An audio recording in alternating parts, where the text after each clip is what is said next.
not just flim-flamming on flim-flam, are you? I can come with you? Of course. A 3/4 quart is not cooking broken.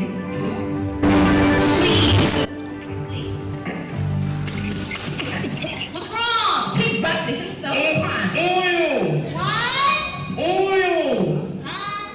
Find me some oil! Find you an oil? Oil! Some oil! Oh, here it is. Well, just go here with a little tweak. Slide some more. Slide some more.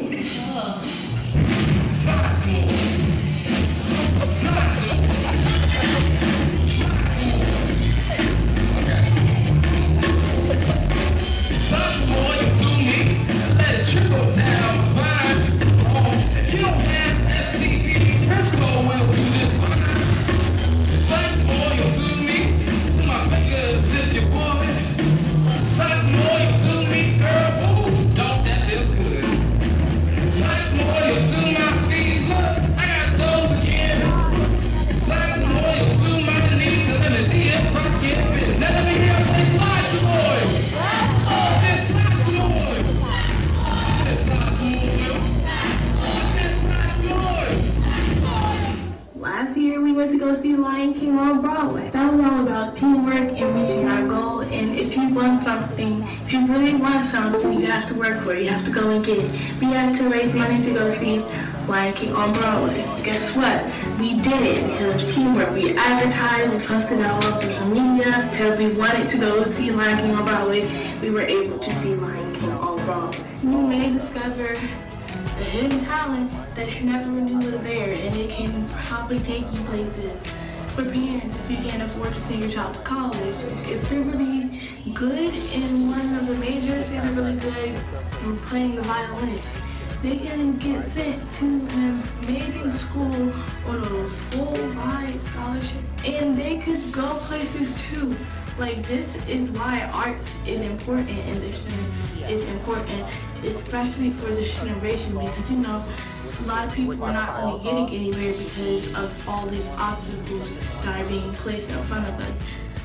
But art helps us, art teaches us how to move past those obstacles, and how to succeed and go ahead and move forward.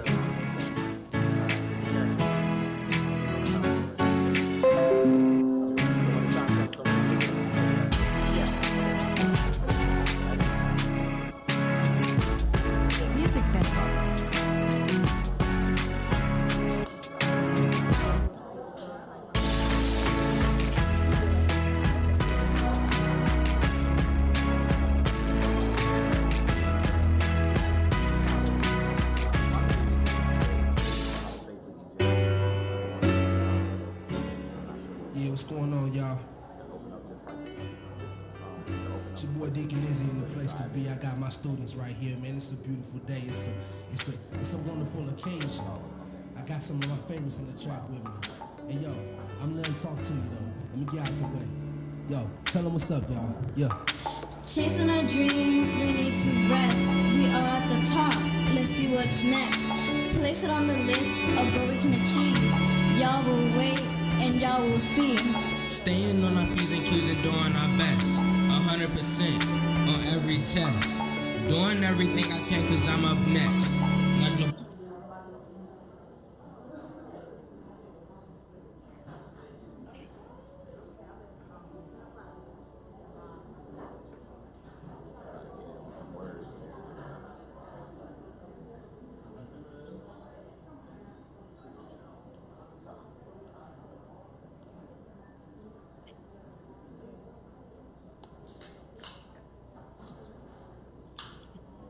We'll get started this evening. Good evening, everyone.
hearing, and it's also being streamed live, and a recording will be available on DC PCSB's website. In terms of process for this evening, to ensure we make the most of our time, we've allotted no more than 30 minutes for the staff from DC PCSB to present the staff's proposal to our board. That will be followed by 30 minutes for City Arts and Prep and its representatives to make a presentation and respond to DC PCSB staff's presentation if they choose. And then we have an hour allotted for City Arts and Prep to answer any questions we may have. We'll conclude the hearing with public testimony for 30 minutes. Because of time, we'll only be able to hear testimony from witnesses who signed up to testify in advance, and each individual will have 2 minutes to speak. If I don't call your name as a witness to offer testimony, I encourage you to email or hand deliver your testimony to DCPCSB. The record will remain open until 6:30 p.m. on this coming Friday, November 30th. So you have the rest of this week to submit via email or hand deliver your testimony to PCSB. Before we get started, do we have any public officials here this evening? All right. Then we will kick off. If I can ask Nikhil, the specialist, Nikhil Vashi, specialist on our school quality and accountability team at the Public Charter School Board, to join us. Yep.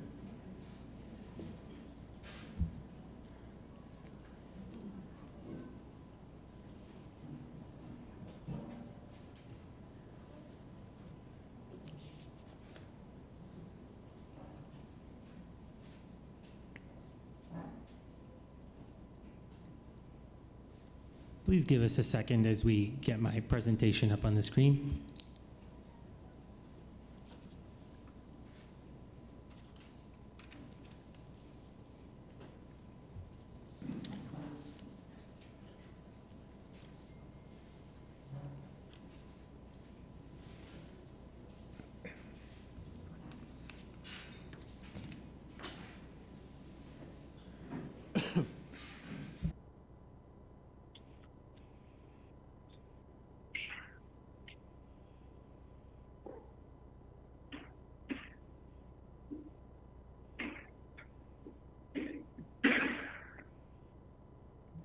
While we're waiting, Ricarda, Naomi, and Don, can I each have you just make sure that each of you can hear us?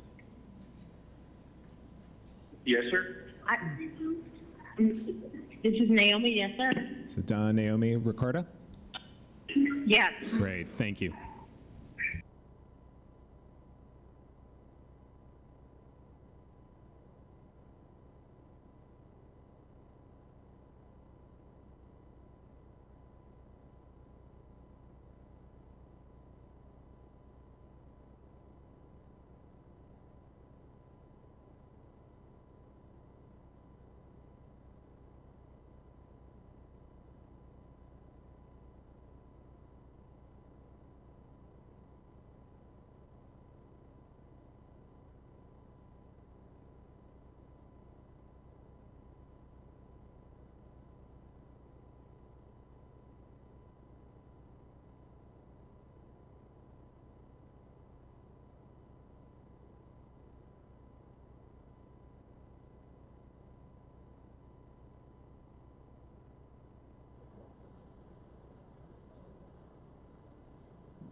My apologies for the technical difficulties. I'm just going to reintroduce myself. My name is Nikhil Vashi.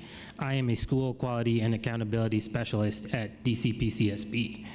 I'm just going to lead us through a brief presentation explaining how the Public Charter School Board reviews schools and why we as DCPCSB staff are recommending that the board not renew City Arts and Prep's charter.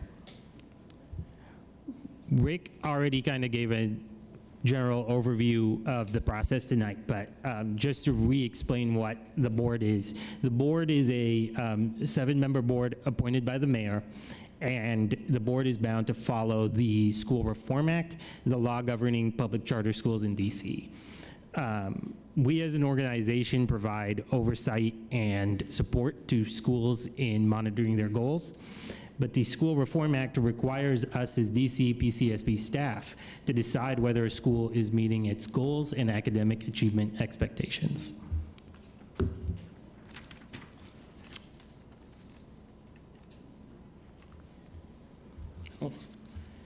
City Arts and Prep is a nonprofit organization which was granted a charter in 2004 by the DC Public Charter School Board to run a school here in the district. It's an independent public school, which means that it, as a charter school, it has more flexibility than a traditional public school to choose its staff, curriculum, and instructional strategies. In exchange for that flexibility, the school agrees to be judged by a certain set of goals and academic achievement expectations that the school selects in its charter agreement with the city.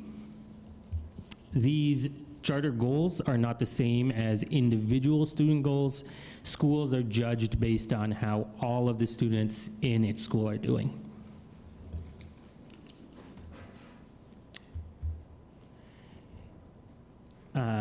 The Public Charter School Board staff have conducted a review of the school's goals and found that the school is not meeting its goals.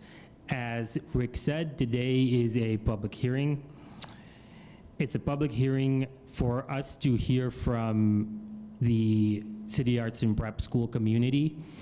It is not today that we will be voting on whether or not to revoke the school's charter. That will be in a meeting next month that will also be open to the public.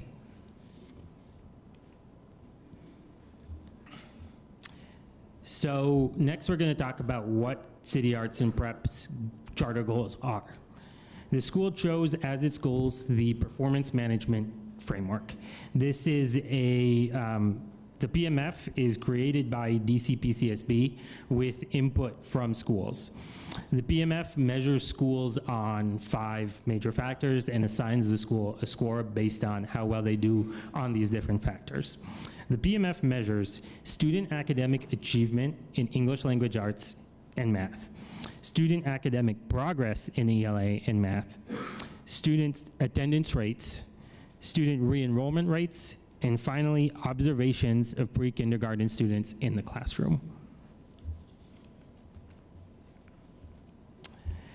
The school agreed to be measured based on the following standard. At its 15-year charter renewal, what we are here to discuss today, the school agreed that its average PMF score must equal or be above 50% for the 4 years within its current review period listed here. The school must also meet the floors of the early childhood PMF in school year 2013-14. So essentially on a scale of 0 to 100, the school said that on average year to year, it would be earning 50% or half the points possible on the PMF. If the school did not meet this standard, we agreed with the school that if it showed consistent improvement on its PMF scores over its review period, that could qualify the school for meeting its goals. So when schools are granted a charter, this is a 15-year charter. It's reviewed every 5 years, and then at 15 years, DC PCSB decides whether or not to renew the charter for another 15 years. If a school does not meet its charter goals at its 15-year renewal after it has passed its 5 and 10-year review, under the law, DC PCSB cannot renew that school's charter. We do not have that discretion.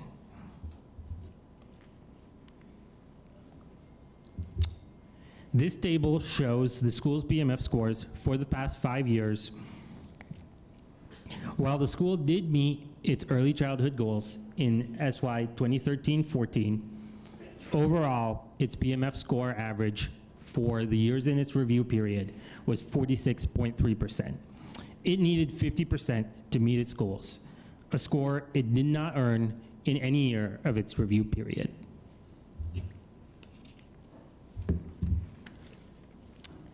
As I mentioned earlier, a school that does not meet its PMF target average for its review period may show consistent improvement on PMF scores over time.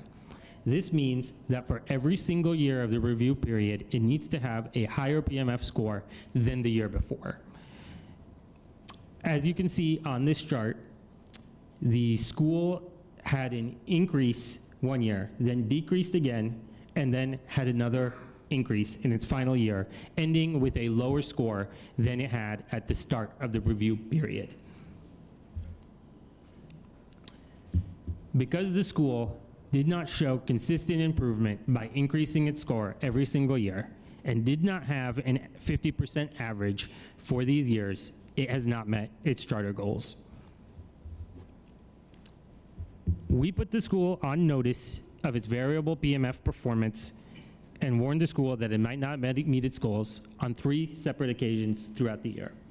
On the May 3rd, 2018 meeting, DCPCSP staff explained to school leadership that City Arts and Prep would need to earn a PMF score of 60.8% in 2017-18 to meet its goals based on its performance so far. The school missed that target by 17.6%. We will now talk about factors which led to the school's lower PMF scores and what it means for student outcomes. First, we will talk about the school's performance in English language arts. The chart here shows the percent of students in City Arts and Prep who were college and career ready, or another way of putting that is they scored a 4 or above on the PARC assessment as compared to the average for students in the district. The City Arts and Prep is in blue and the state average is in orange. As you can see here, after a decline in school year 2015-16, the school has been below the state average for the last 3 years. This chart shows similar information, but for students who are approaching college and career ready. These are students who scored 3 or above on the PARC assessment. Again, orange is the state average and the school is in blue. When broken down by gender, students at City Arts and Prep also fall below, below their peers in other schools in the district. Before you is a similar chart, but for the school's male students only. Again, blue is the school and orange is the state average. And here's the same chart for the school's female students.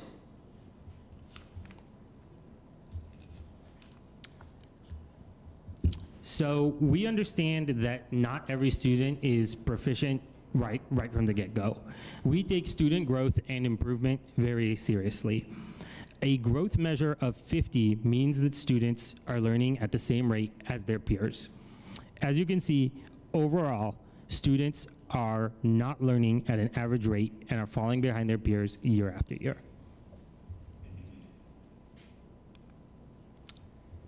Now we're going to be talking about the school's math proficiency. I'm sorry, this slide is a little, looking a little messed up here, but it's the top bar there is 2017-18 going down to 2014-15. And again, the school's proficiency average is in blue and the state is in orange. For the top bar there, the school had 23.7% of students who were college and career ready on the PARC assessment versus 30.7% for students in the district. And again, the school has always lagged behind the state average in for mathematics in approaching college and career ready or scoring 3 or above on the PARC assessment. Broken down by gender, we see a stark difference for males in the school between how they're doing in the school, again, the blue line, versus how males in the district are doing, the orange line.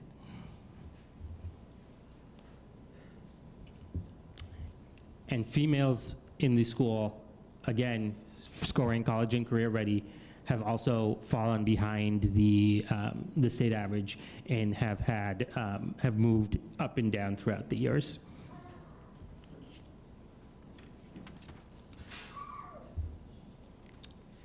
As I mentioned before, when a school's growth is below 50, it means that those students are falling behind. And this means that students are going to start falling further and further behind their peers as the years go on. As you can see here, not only is the school's growth below 50, but it's also been on a decline in mathematics year after year. Now, re-enrollment over time is another PMF measure. This tracks students who choose to return to City Arts and Prep year after year. Last year, 1 in 4 students chose not to return to City Arts and Prep and enrolled in a different school. And the school has had below average re-enrollment throughout the review period. Finally, this is a breakdown of the school's PMF score for school year 2017-18. Even with some improvement that the school showed last year, the school could not show that it is capable of meeting half of the points on the PMF.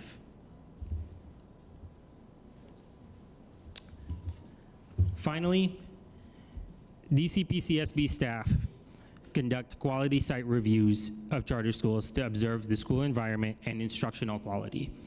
At our last quality site review, an alarming 35% of staff observations were rated unsatisfactory in the classroom environment. In these classes, staff observed noticeable hostility between students and teachers, no clear procedures for students and staff, and little to no observable instruction. I just want to wrap up by talking about some next steps. So today, the board is here to listen to a presentation from the City Arts and Prep PCS community. A court reporter is here to record a complete record of everything that you say and all of your testimony today.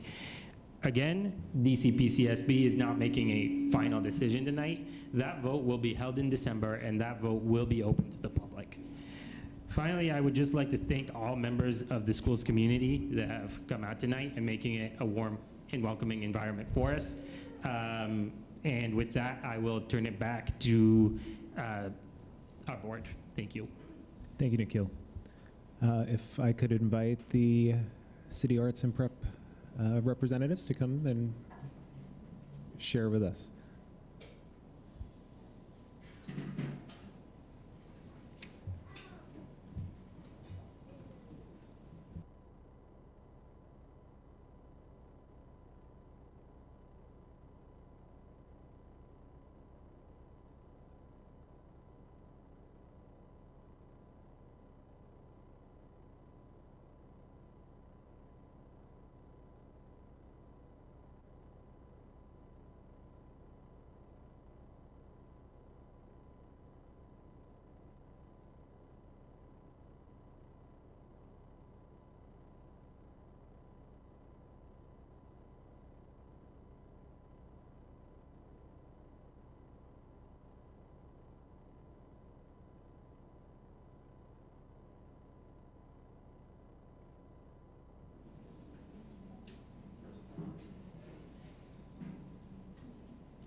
You can, your show.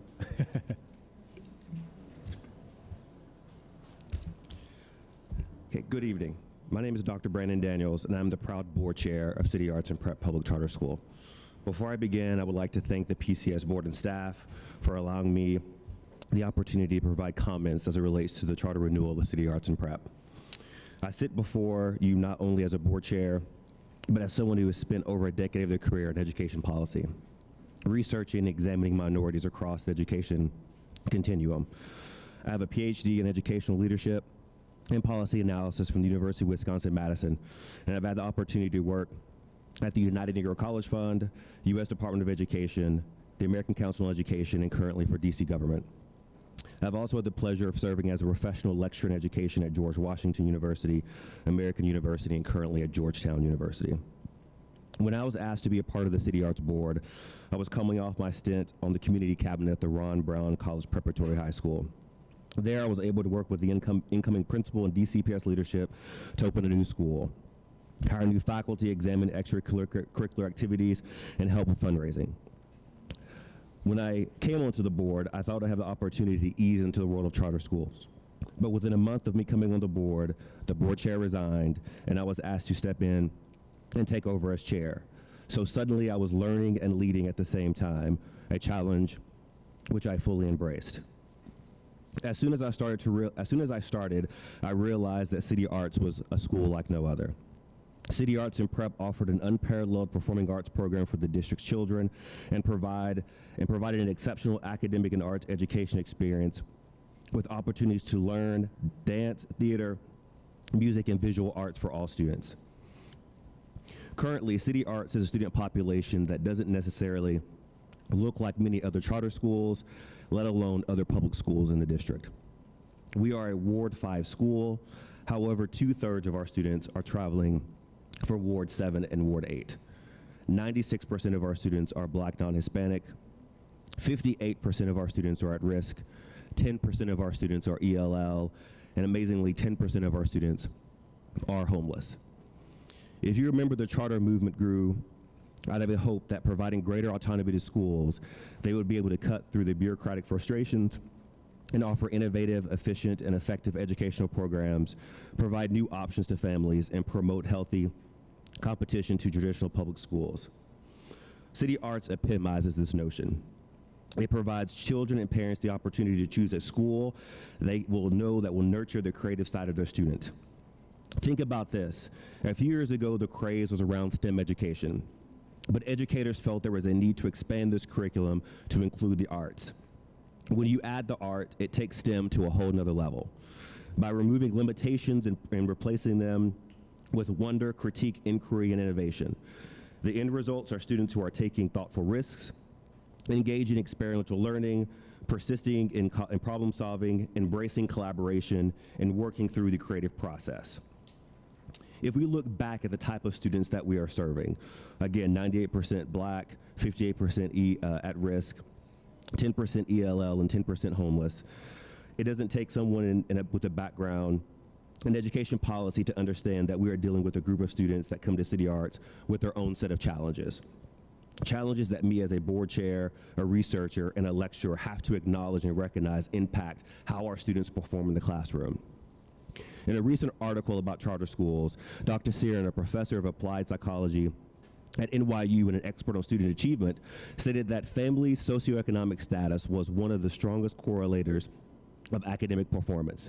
Searin, who published articles on the impact of socioeconomic status on students, said the effect is even stronger with no comparison to other known variables of interest.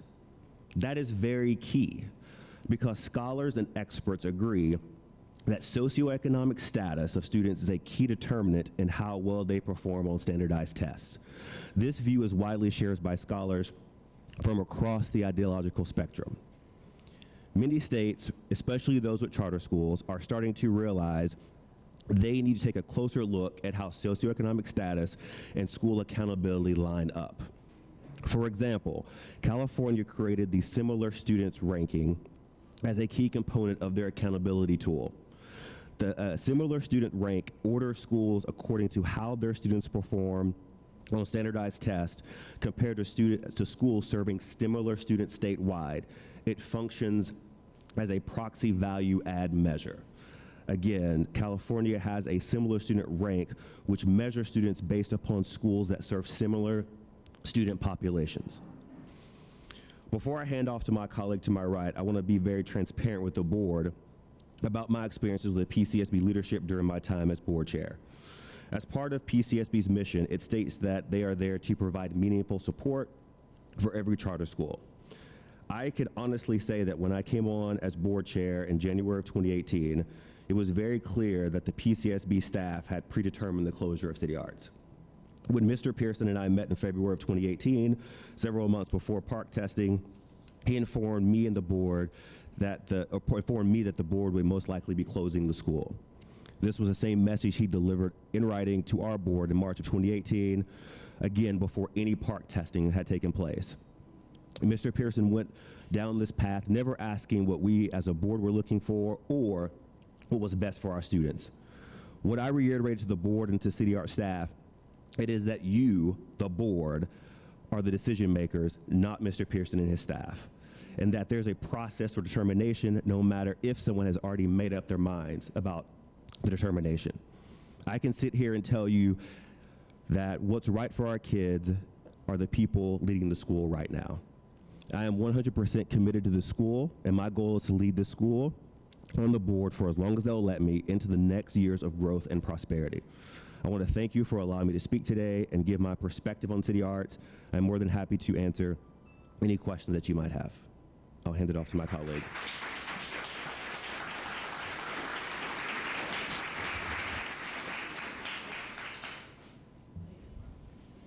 Do you have questions? I'll allow you all to Okay. share your thoughts. My name is Sherry Ingram. I'm from the Marcus firm. I'm here with my colleague Stephen Marcus in the back, who I know you know. I'm here, I'd like to address the issue of the board's discretion. And what you have in front of you is a binder. There's no way that we can go through this binder in 30 minutes. What it presents, though, is the documents that we would like you to consider and take back with you. It's all in one place when you decide whether or not to vote to approve City Arts charter renewal application. I know there are board members on the phone. My understanding is that we tried to get you a copy of the binder. You should have a PDF file that if you click on the left-hand side, you'll be able to get to the tabs as I walk through them. So what I'd like to do is take you first to tab 2. We're going to come back to tab 1. You heard the staff talk about how there's no discretion on charter renewal. If you focus on subsection B, which is highlighted for you, that's the standard for charter renewal. And it says, and I know you're very familiar with it, but I'm going to focus on it.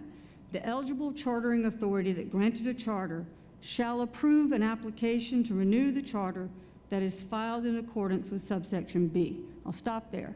If you go up to subsection B, it describes what's necessary to put into an application for charter renewal. And what's interesting is that the first thing is that the school should provide a report on the progress of the school in achieving the goals, student academic achievement expectations, and other terms of the charter. And I don't think there's any dispute that the school put in an application that satisfied that. Behind tab 6, you'll see is our application for charter renewal, and it is an even-handed analysis of the strengths of the school and its weaknesses and what the school would be doing to continue to try to meet its goals and academic achievement expectations. Go back down to subsection C, because it says you must renew a charter, except you shall not renew a charter if you determine that the school failed to meet the goals and student academic achievement expectations in its charter. Now, at first blush, it does appear that there's no discretion there. But that's the second question. The first question you have to ask is, did the school meet the goals and academic achievement expectations in its charter? And nothing in the School Reform Act addresses whether or not you have discretion in making that decision. That is the condition precedent. It is the foundational question you must answer. And there's nothing in the School Reform Act that prohibits you from exercising discretion in making that determination. To answer that question, you've got to look to the terms of the charter agreement itself, which do give you discretion. You need to look to applicable law, which requires you to ensure that your assessment tool, which is the PMF in this case, is valid, reliable, and unbiased. And then you should consider your policies and practices in the past in deciding which schools should be allowed to continue to serve students in the District of Columbia, because when it comes down to it, whether you're talking about renewal or review, the question you really are answering is whether or not a school should be allowed to continue to serve students in the District of Columbia. So I'd like to go next to the next page. You'll see here, we'll start with the charter agreement. The charter agreement's behind tab 4, but I've put on the slide for you the relevant provisions. Section 2.3a says, this is entitled Goals and Academic Achievement Expectations, and it says that the school has selected as its measure of academic achievement expectations for its pre-K 3 through 8th grade programming the indicators listed in the PMF, not the PMF itself. So the school selected the indicators. The next relevant provision is the one that I believe staff referred to in the presentation and certainly in their report. It says standard for charter renewal, and the standard says the school corporation will be deemed to have met its goals and academic achievement expectations if the school's average score is 50 for the 4 years in question. Then there's the improvement provision, which is the next provision. It says the board may, at its discretion, determine that a school has met its goals and student academic achievement expectations if the school has demonstrated consistent improvement on overall PMFs, possessive scores. So there you have, right there in the charter agreement, you have discretion to make that foundational determination of whether the school met its goals. So let's take I want to take the PMF first, the middle section. If you turn with me now to tab 3 of your binder, this is from the School Reform Act. These are the definitions that apply. And if you turn to the second page, you'll see on subsection 13, there's a definition of district-wide assessments. It says the term district-wide assessments means a variety of assessment tools and strategies that, let's focus on subsection C, which is on the next page, are used for purposes for which such assessments are valid, reliable, and unbiased. So what does that mean for you? It means that the School Reform Act requires that an assessment be valid, reliable, and unbiased for the purpose for which it is being used. And in this case, the PMF is being used as a measure of academic achievement to make a high-stakes decision about whether or not a school's charter should be renewed. And therefore, it must be unbiased. Is it unbiased? We know it's not. We know it is biased. How do we know that the PMF is biased? Because the public charter school conducted a study of at-risk bias in the PMF, and that's going to be behind tab 10, and you'll see that the slides are correlated to the tab. When you go to tab 10, you'll see the at-risk bias study, and I'm not going to ask you to look at it because I've put into the presentation. I'll just tick off the findings. The findings are that higher at-risk populations result in lower overall PMF scores. This school has a 56% at-risk population, which is higher than the city average. Schools with higher at-risk populations have lower ELA achievement scores. That's a PARC measure. That's your district-wide assessment. Schools with higher at-risk populations have lower math achievement scores, another PARC measure. Schools with higher at-risk populations have lower 8th grade gateway scores, another PARC measure.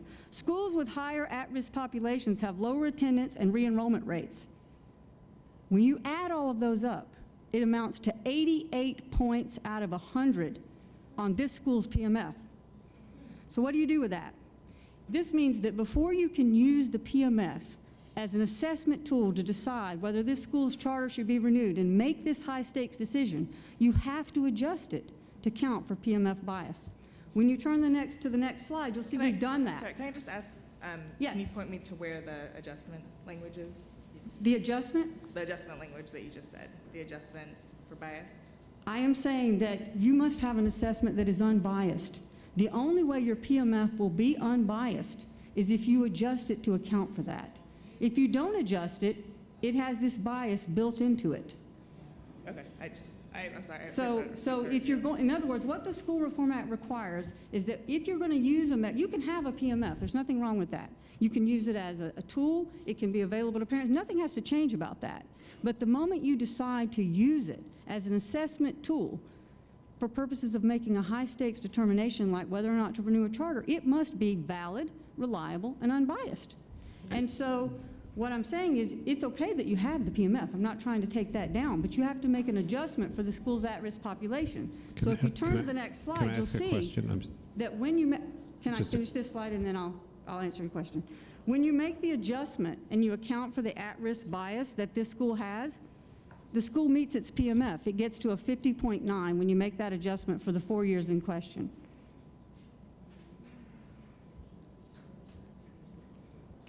Are you, I just want to understand, are you stating that the PMF is a quote-unquote state district-wide assessment?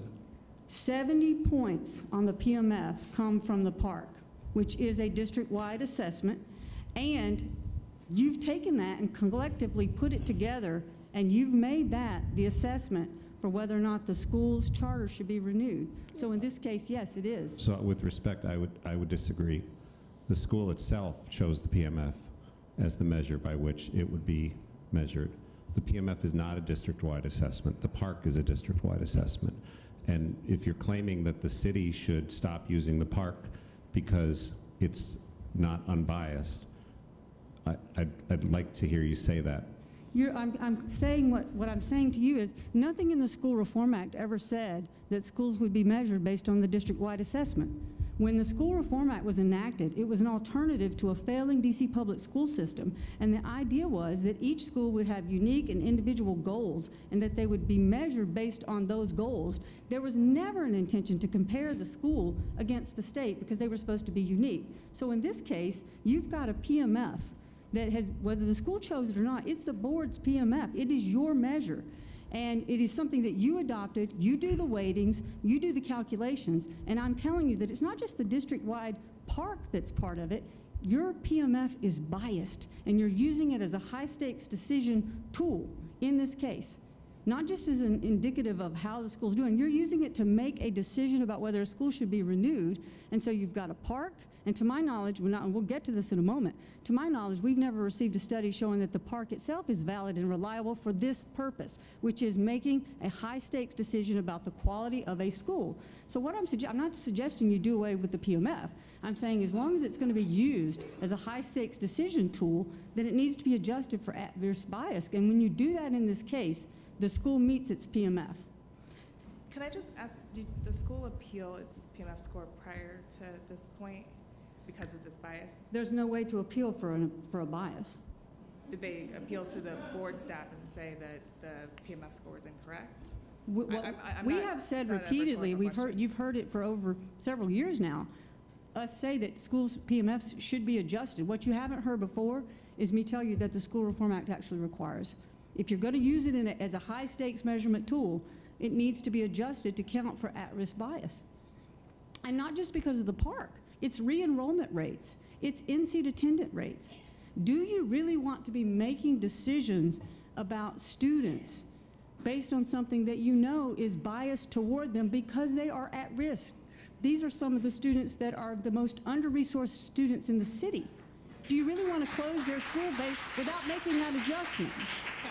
It wasn't a rhetorical question. I truly wanted to know if the school had expressed concerns about the bias in the park and the PMF prior to this point. That's all I was asking. Okay. I did put it in our response that we believed that when you adjusted for at-risk bias, the school would have higher PMF scores. But we did not tell them that it was a 50.9. The board has had, the staff, frankly, has had no interest in making these adjustments in the past. We've made this argument before. We made it a year ago with Excel. And it fell on deaf ears. But what I'm saying is that the School Reform Act actually requires that these assessments be valid, reliable, and unbiased. If I can, I'll move on to because of the time, I'll move on to the improvement provision. You heard this, so the staff's first point is you didn't make your PMF. Before I go there, let me just make one other point. When you adjust the school's PMF to account for the at-risk bias, the school makes the 50. It makes its target. And under the standard for charter renewal, you don't have discretion not to renew it. You must renew it. If you make the adjustment that I'm saying you're required to make, the school met its goals and academic achievement expectations, and you must renew the charter. So I'll go on now to the improvement provision. Because again, I think you have to go back and look at the language. If you go back to tab 4, to the charter amendment, and you turn to where subsection C is, I'll remind you, if you look at slide 5, that what City Arts selected as its goals and academic achievement expectations, this is in the same charter agreement, the same section, it says they would select the PMF indicators, the actual individual measures. Well, then you get into the improvement provision. And what was strikingly absent from the staff's presentation is the possessive use of PMF scores. That's what it says, PMF's scores. That is possessive. The only scores the PMF has is its individual measures. And so the improvement provision can easily, the only way to read this whole thing together to make sense is that you have discretion, if you want to exercise it, to actually look at improvement on the individual indicators and not just on the PMF overall. So this ambiguity in the actual charter agreement should be construed in favor of considering the actual individual measures, but there's another reason you should consider the individual measures. If your goal is to give yourself this discretion, which I say you have anyway, to make the foundational question of whether a school met its goals based on improvement, looking at an overall PMF score won't show you that. And this school is the best example of that. Why do I say that? Because the chart you saw showed the PMF score going up and down year over year. When you look at the individual indicators, and this is most apparent in the side-by-side, you'll see that for English language arts, the scores actually go up for the last 3 years, which is when you actually have PARC data that's in the same format. And I go into that in my response. The scores go up in English language arts. When you look at math, they go up, down, and up. When you look at subgroups, they go up. And so how do you explain that? If the actual individual indicators are going up and the PMF is going down, how do you explain that difference? Well, it's because from year to year, one bad score on the PMF could drag that score way down, even though the school showed consistent improvement on all other measures. And the best example of that is the low English language arts growth score that the school got in its last year with 10 Square. It was a 28. And because you do a 2-year average, and we explained this in our application and we explained it in our response, because you do a 2-year average, that low growth score, that low 28, will drag down the PMF in 1 year, and it'll drag it down in the next year, and that's exactly what happened in 2016, 2017 when you had a 42. And so if you want to really measure the school's improvement, looking at a PMF overall won't do it, because you could have a low score in enrollment and great scores academically year over year, and it would appear that the school didn't improve on the PMF. Well, it might not have improved on the PMF, but it might have improved considerably. So that's another reason. The PMF as an overall composite score is not a good measure of improvement because there's too many variables. And it also doesn't have, in this case, you don't even have 5 years of comparable data. The first year the school took the PMF, it was based on the CAS. The second year they took it in a paper format. Then they switched to a computer format. How are you going to measure consistent improvement over 5 years when the underlying variables change? The only way to measure something consistently, just basic mathematics, is to maintain a constant variable. And you don't have that. So then that's why you should exercise discretion and actually look at the indicators themselves. So I'll go on to the next slide. I believe City Arts may very well be the first school up for charter renewal since the park was put into place. And I know the staff will be able to correct me on that, but I believe they are. They're the first school up for charter renewal. This is a very high stakes decision, and you have only 3 years of good data. But if you're looking for other reasons to keep this school open, City Arts outperformed 17 other charter schools serving similar grades. This is in your press release. If you go to tab 11, this is the Public Charter School Board's press release. You can see, if you go back here and just start counting where City Arts is, they're a Tier 2 school. They show up on the page 2. They outperformed 17 other schools, and guess who they outperformed? Harmony, who you voted 6-0 last week to continue their charter. Now, I'm not here to say that vote was incorrect at all. But what I'm suggesting to you is this school's already outperformed a school that last week you found had 2 years of PMF scores in the 30s, and only 1 year had they scored more than a 45. You placed a condition on them that they achieve a 45 for the next 3 years. So in essence, the message that you sent as a board is that a 45 on the PMF is a good score, and it's good enough to keep a school open and to continue to serve students in this ward, which is Ward 5, K through 5. This school has already achieved a 45 or better in 4 out of the last 5 years. And so if a 45 is a good PMF score, this school has already gotten it. And the only failure that they had is they set themselves a higher bar. And if what you're going to tell me is that the number of years that it's been open, that school was 5 and this was 15, somehow changes the quality of the PMF score, then it becomes meaningless. And if the standard of renewal is what changes the quality, if a 45 on the PMF is good enough to keep a school open, then it's good enough to keep a school open. There's another reason. If you're looking at the choices that you're providing parents, and that's what this is really about, whether you're making a decision on renewal or review, you're making a decision about whether to keep a school open that parents are choosing. City Arts has students waitlisted. Behind tab 14 is your wait list. On every single grade, 194 students are waitlisted to come into this school. How many does Harmony have? They have 1 first grader on the wait list. 1. They have 1 student waitlisted. Talk about re-enrollment. You heard the staff say 1 in 4 students choose not to come to this school. The re-enrollment is 75%. That means 3 out of 4 choose to come to this school, and the re-enrollment rate of Harmony last week was 50%. So this school is doing very well. There's simply no justification for requiring it to have a higher PMF score, which we know is biased, than you required Harmony to have to stay open for the next 3 years.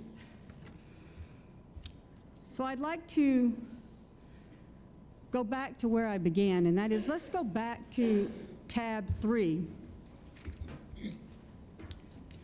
Sorry, it's tab 2, which is the standard for charter renewal, because I've made a case for you to actually look at the individual indicators, the actual measures on the PMF. Look at the ELA scores, look at the math scores, look at the re-enrollment rates. What's striking about the application for charter renewal and what's striking about the presentation that you just heard from the staff is the constant reference to the state, the state, the state, the state. But there is nothing in the School Reform Act that would ever suggest that you would compare a school's performance to the state, especially deciding a high-stakes decision like this. You go to tab 1, and I'll talk a little bit about the process here. We put our application in for charter renewal, and we did what the School Reform Act said we should do. We provided a report on the progress of the school. We highlighted our strengths. We acknowledged our weaknesses.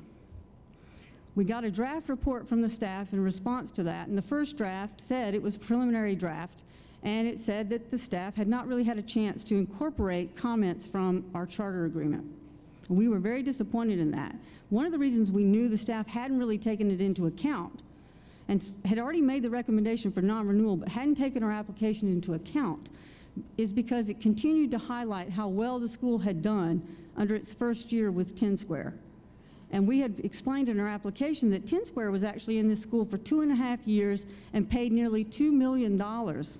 And that this school not only achieved great scores when 10 Square was here, but it also achieved its worst scores during 10 Square's tenure. And we knew the staff hadn't really read the application or taken it into account because it hadn't adjusted that language to account for that. We were disappointed, and we expressed that in a response. The response is behind tab 7. But what you'll see when you start to look at the side-by-side that I've created is on the left-hand side, the first few pages will go through the PMF, and then when you get to the performance section, and again, if the indicators don't matter, the staff's report could have stopped at the PMF. It's the staff's report that goes through all these indicators. Well, the constant reference is to the state, to the state, to the state, to the state. Nothing in the School Reform Act says you compare it to the state, and when you strip that away, when you strip away the comparison to the state, and you look just at whether or not this school has consistently improved on its measures, you'll find that it has consistently improved on most of the measures. And Ms. Daly-Reese is going to go through that in more detail. But if you could just turn to the ELA performance, which is page 3. If you look down, like I said, the left-hand side is all references to the state average, to the state average, to the state average. If you turn to the next page, you'll start to see what we've highlighted in red, and I'm not going to go through all of this, but you'll see the numbers ticking up every year. Another thing you'll notice when you look at this in detail, and you actually could use the side-by-side to really sum up this entire case, is you'll see that even when the school does not outperform the state or doesn't achieve the state average, it achieves greater and higher percentages of growth.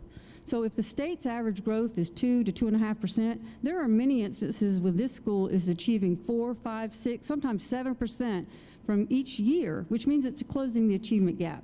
So I urge you to look at this school and to measure it based on its own performance and not how it compares to the state. And when you do that, another key thing to keep in mind is this school is not reflective of the state. This school is 96% black and highly at risk. And so if you really want to see how this school is performing against the state, that's the subgroup that you need to look at. Now, one more thing that I remember from the staff's presentation. Staff's presentation made a big point about how this school has not achieved average growth, which is a 50. I'll take you to one more tab before I close. If you look at tab 8, this is from the OSSE Equity Report. These are actual growth scores, because what the staff's report's referring to is, I think, combined growth scores, a 2-year average. What the staff didn't tell you is that with the exception of female students, and you look at subgroup performance, subgroups across the district don't achieve 50 either. And if you look at this tab, and I urge you to look at this tab, if you see that and you look at all students, the school's actual growth scores last year, they're very much in line. 46 to 50 in math for all students, 49 to 50 for ELA. What's significant, however, is you look at economically disadvantaged, which represents this school, it's 46 to 47. The state's economically disadvantaged students, they didn't get a 50 either. In math, this school had an actual growth score of 49, which was actually higher than economically disadvantaged students across the state. Male students had higher actual math growth scores than the state, which was only 48. State didn't get their 50 either. And then you have 45, 46. They're very much in line. But black non-Hispanics had exactly the same growth score as the state had last year, and only missed the English growth score 45 to 46. So what's significant?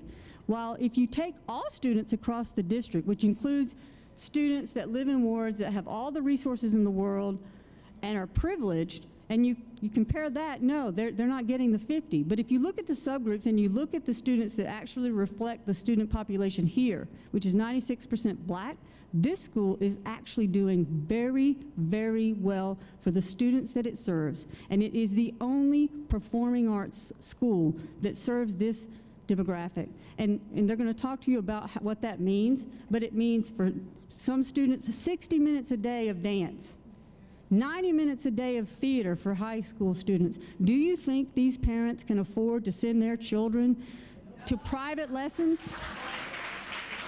Most parents can't afford to send their children from Ward 7 and 8, which is where most of these students come from. They can't afford to send their kids to private lessons once a week.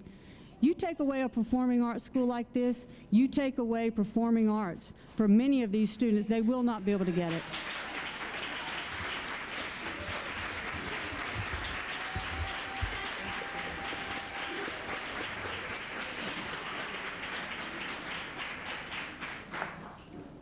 Thank you. All right. Thank you.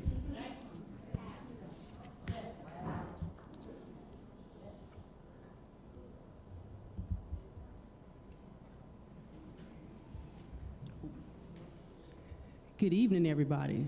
I am so happy to see all of this purple in the house. Welcome to City Arts.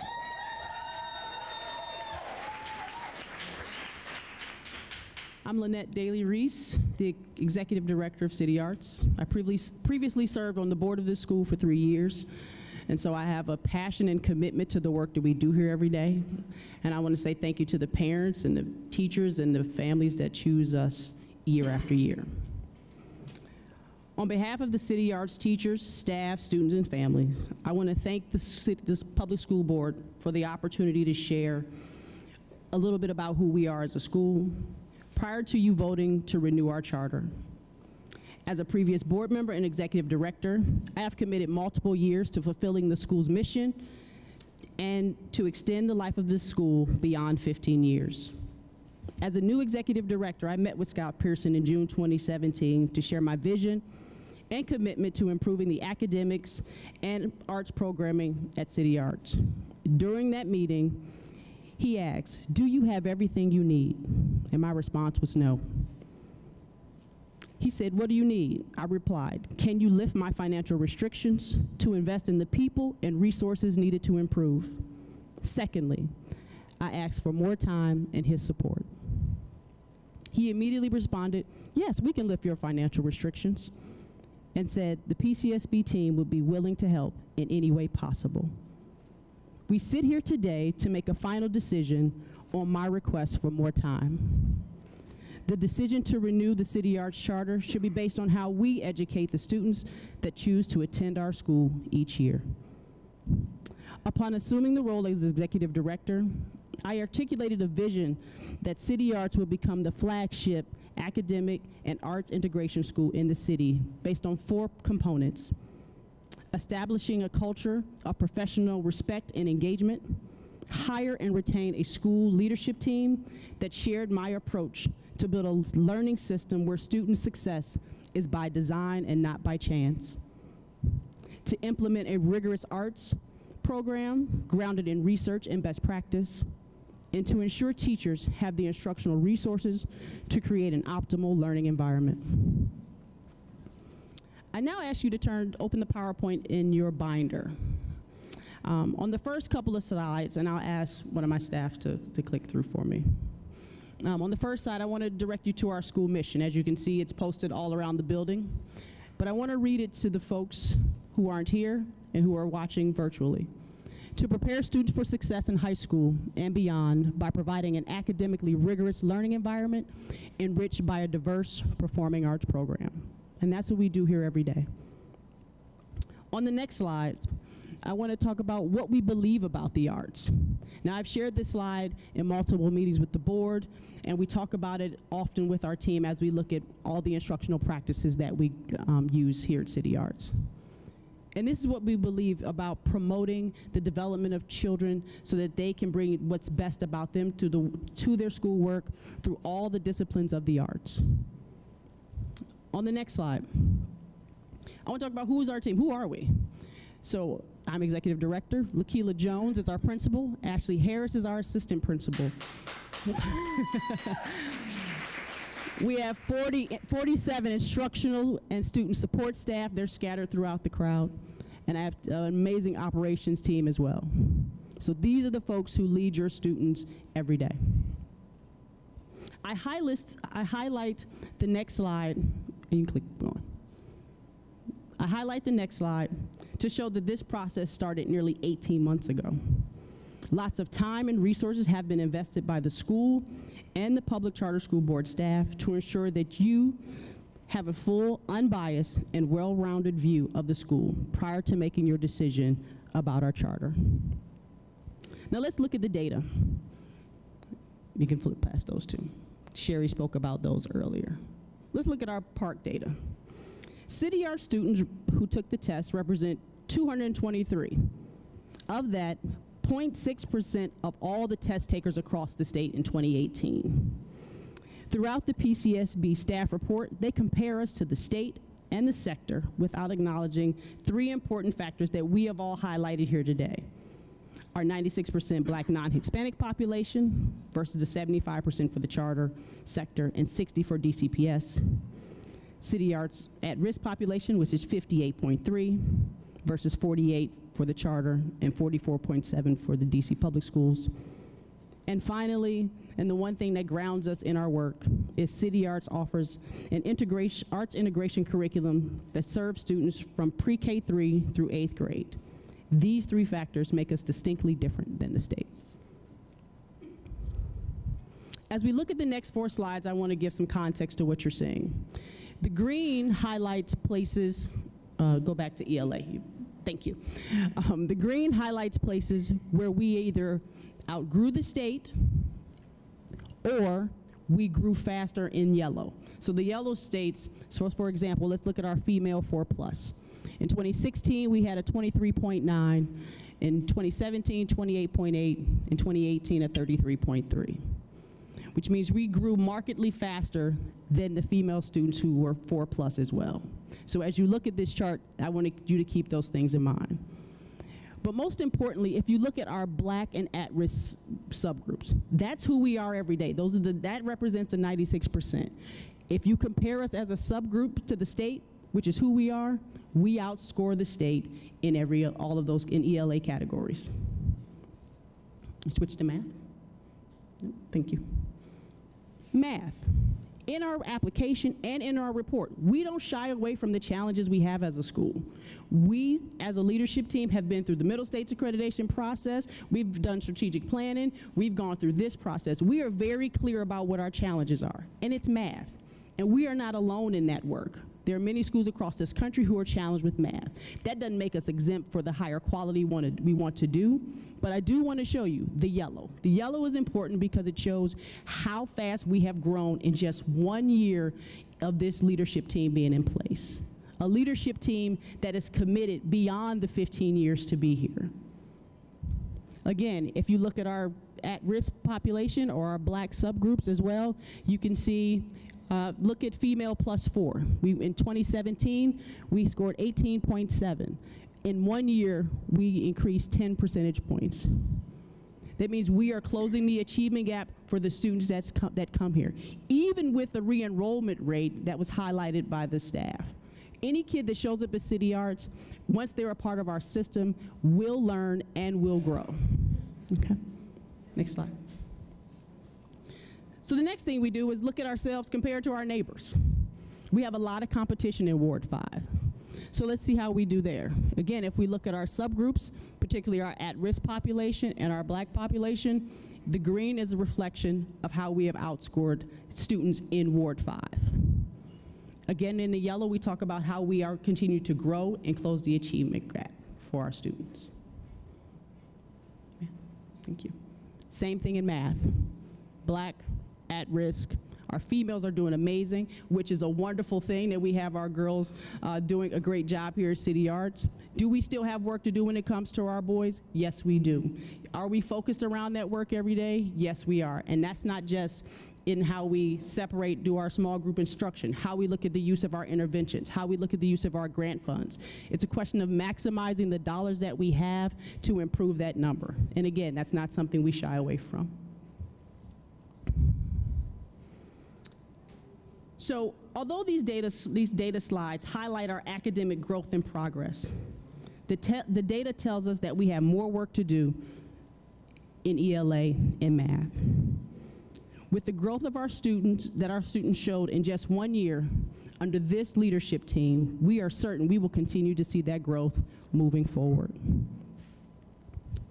With all that I've shared, and that was in our charter application, our response to the PCSB draft report, the staff still recommended closure based on the following: the City Arts ELA math performance compared to the state, consistent low tier 2 rating, our in-seat attendance, our re-enrollment rate, our failure to meet the 50% threshold, and underperforming subgroups compared to the state.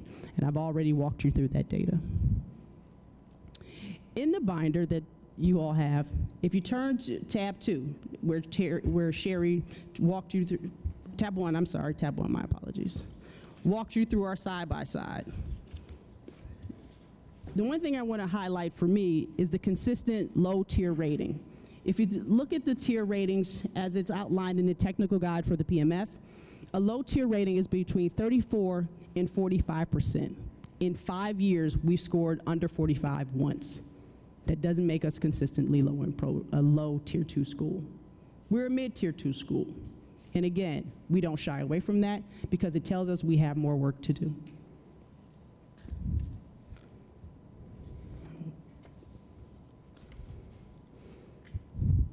Although we experienced a dip in our PMF scores, we have made considerable improvements to our leadership, curriculum, arts programming, teachers, staff over the last year. The PCSB staff report points out our in-seat attendance and re-enrollment. Our in-seat attendance has hovered at 90%, which is well within the 85 to 95% range on the PMF. Our re-enrollment rate reached its highest level at 74.5%, showing that nearly 3 out of 4 families choose to return. We continue to engage our parents to understand why they choose us and why they leave. Those are conversations that I have with parents when I find out that a parent is withdrawing or moving to a different school, because it's important to inform us of how we get better.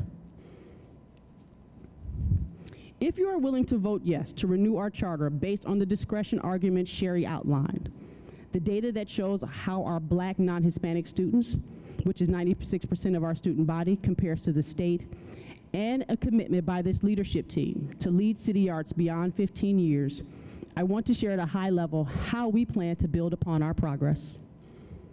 We will continue to fully implement our arts integration curriculum, expand the co-teaching model between our student support staff and our classroom teachers, continue to maximize the data that we learn from our assessments that are aligned to our park, continue to invest in talented teachers to ensure students have high quality instructors to facilitate their learning. In closing, we have presented tons of information and data points for you to consider before you vote. The most important thing to consider are the students and families that have chosen City Arts. Our families travel from across the city, particularly Ward 7 and 8, to attend this school. That accounts for nearly 35 to 40 minutes of travel time in the morning and the afternoon. Families have plenty of choices across the sector, some closer to their homes and some with higher tier rankings. However, City Arts offers a learning environment enriched by an arts integration program that families value and choose year after year. Can I have the City Arts staff please stand up? We are committed to working hard to fulfill the mission and vision of this school. And the vision states that every student will use their creative mindset to thrive in their personal, professional, and civic lives. Thank you.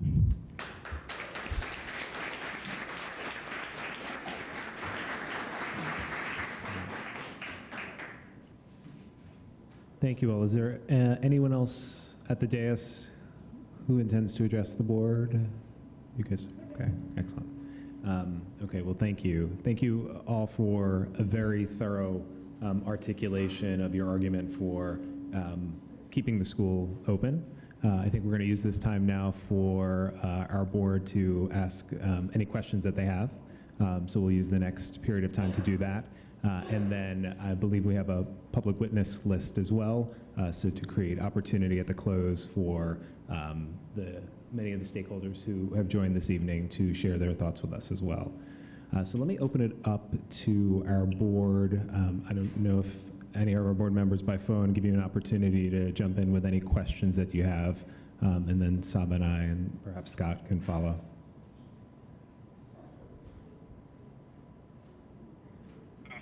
Rick, I have a couple questions. This is Don.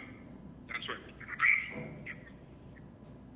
Okay, try to speak as clearly as you can, Don. Great. Don Sawyer, board member for the record. Because the connection isn't great, I'll keep my remarks brief, but I want to thank Dr. Daniels, the board chair, particularly for your service and really remarkable and deep service to this reserve. Don, we're having some trouble hearing you. Okay. I emailed you my first 2 questions. Do you happen to have those? I do. All right. Perhaps you might ask Dr. Daniels. Okay, let me, I will get your 2 questions. Ricarda and Naomi, do you have any questions as well? Maybe we could start with one of you, and while I pull up Don's questions.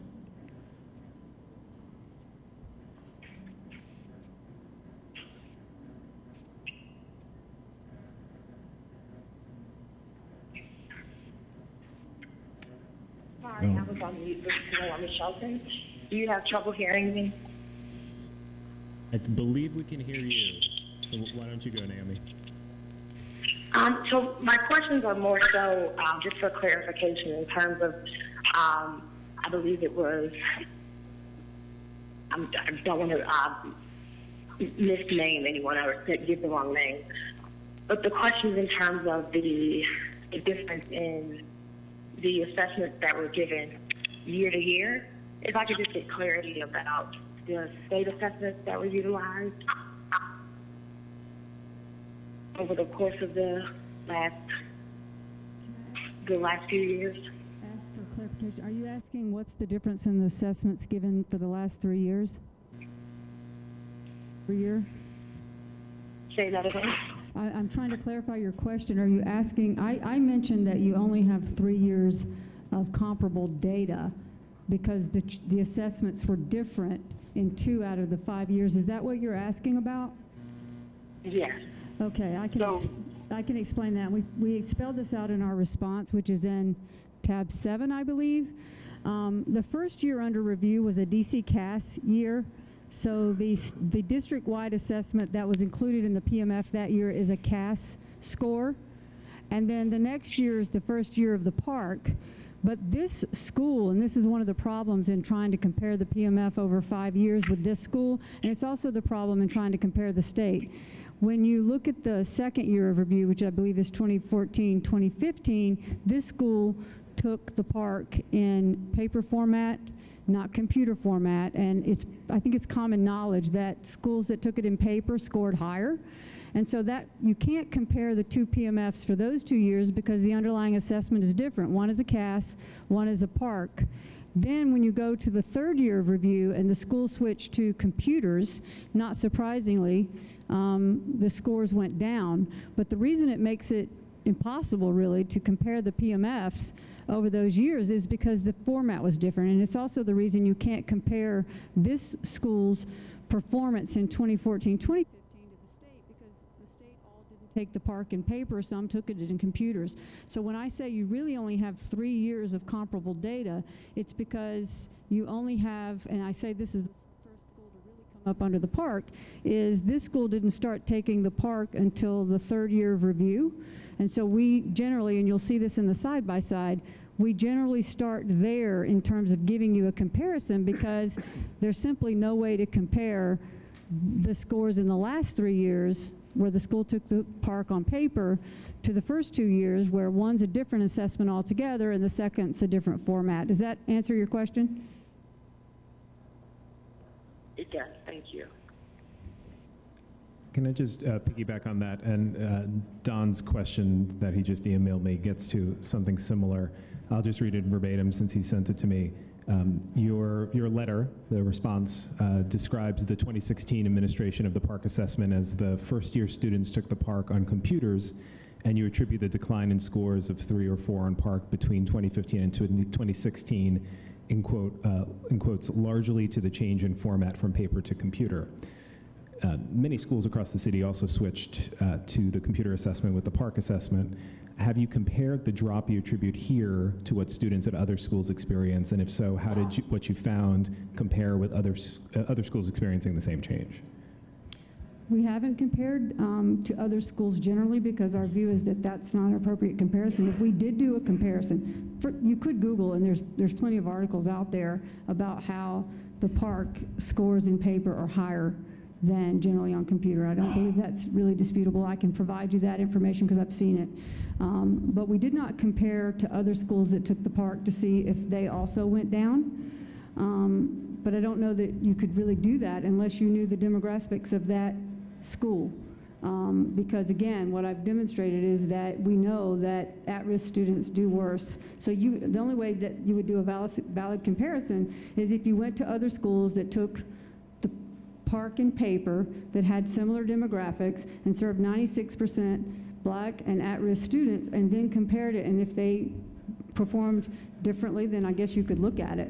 But I don't know why it would be relevant because what really matters is how has this school done over the last 5 years and 3 years, I would say.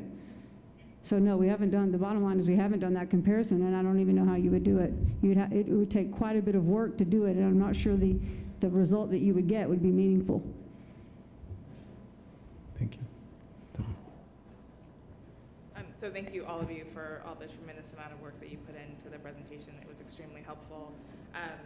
And thank you for being honest about some of the challenges that you've faced and a plan for moving forward. I wanted to ask particularly about the performance of students with disabilities. It has been, I think you would agree, a challenge area. So would like to hear what your thoughts are on why that's been a challenge area, and then if the school was to continue, what changes you've made that you think would be reflected in an improvement in scores. Definitely a place of concern that we think about. The first thing I want to say is that as all charter schools had to go under their own rule of their students with disability for the first year for the 2017-18 school year. Historically, we were in partnership with DCPS, so we could have the ability to have a larger system to lean on when we had greater student needs that needed supported. And so in the first year of learning, for us, we've come to learn that we need to have a consistent staff, which is normal for any school, but also making sure we're looking at how we're assessing students, making sure we're having strong partnership with parents. That's another thing we're really focused on, and making sure that they understand the data and progress of their students. So partnership, looking at the data, having a strong staff and team in place that we continue to retain. And last year and this year, we all retained most of our staff except for one. And I think as we continue to do that and parents begin to see what steps they need to take at home to support their students, and what we need to do here relative to our intervention programming and how those are adaptive to our students with disability. Also thinking about the parent partnership and their role in that work, and then how do we support our teachers. And so a new thing that we are working on this year is a co-teaching model to increase the partnership, not just with our student support staff, but also how they work together in conjunction with our teachers in the classroom. And that's done through our collaborative planning process and also in co-teaching model. So those are things that we're thinking about and moving forward on to expand as we continue as a school. I'm not sure in the letter response if there was a response to the evaluation of instruction. You had a 35% of your observations were unsatisfactory, so would like to hear the school's response. I don't know if there was a written response. We talk about it in our application. I found it interesting that of all the things out of that, because the report is based on the Charlotte-Danielson framework. It's based on 2 components of it, which have 4 subsections underneath. And so to highlight that particular subsection does a disservice to the work that we do here every day. And the other thing I'd like to say related to the QSR report is that those things happen in a 2-week window. And I have said to the board and PCSB staff, at any time, we are an open door. We are a public charter school. You have full access to this place. And so to see something in that snapshot and to use it as a determination of the quality of the school is unfair, and it does provide some reflection for us. The school had just recently adopted Charlotte-Danielson framework, which is something they had never done before. Because we found it important as a new leadership team, if that's going to be our evaluation tool, let's use a nationally recognized evaluation tool when we're dealing with our parents, our teachers throughout the year. The other thing that we recognize with the QSR report is that they talked about how it didn't show any growth from the original QSR report that was done during our 10-year review, which is also unfair, because if you're going to compare the school, there's only 2 things consistent in that comparison: that this school is still in this location, and that a handful of the teachers who were here then are here now.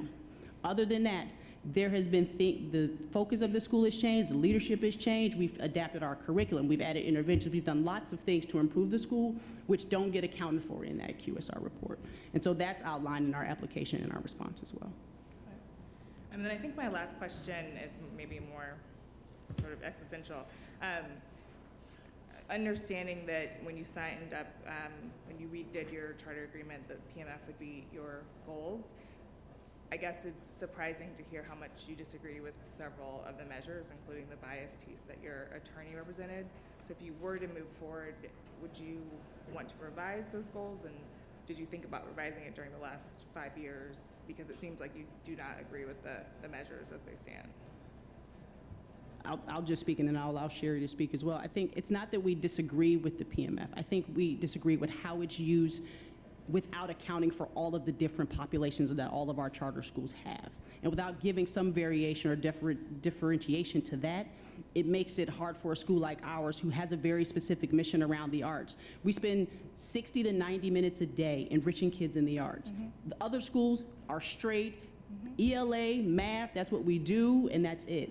For us, that hasn't been the mission of this school. And so unless we can find ways to account for that, to give us credit around that work, because that work is valuable to these parents, is valuable to the charter sector. So I don't think it's something that we're thinking about today as we have this conversation. It's really, how do we continue to broaden how we measure our school? And that's something that Scott has challenged me on as a board member when we think about how are we measuring the arts? How are we looking at art integration? What's the impact of that?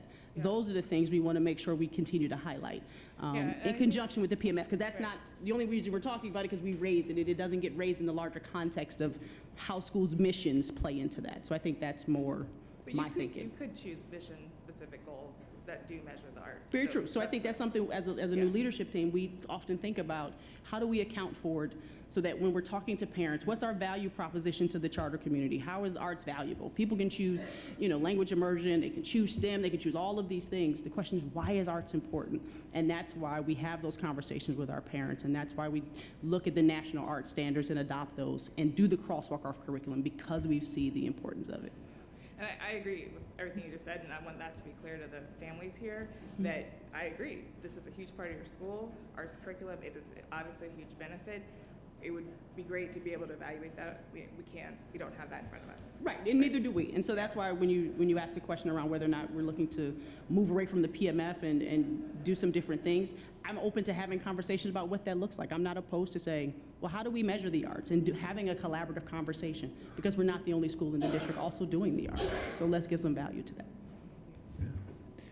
Can I spend a few minutes on the arts integration curriculum question, just that since we came upon that? One of the first bullet points here on your slide 13 is around continuing the full implementation of the arts integration curriculum, and that has been, and I think that you mentioned that when I've come to visit, that has been a focus over the last 18 months. So 2 questions. I'd love to hear a little bit more about what that looks like. And a question of what was in place before. I will speak to the latter, and I'll allow Brandon Marshall and our academic team to give you the depths of the instructional component of that. So coming into the board now 4 years ago almost, this school was seen as a fame. Like that was that school, you guys do arts, right? Yes. Do you teach? I'm like, yes, we teach reading, math, writing, we have to do all of those things.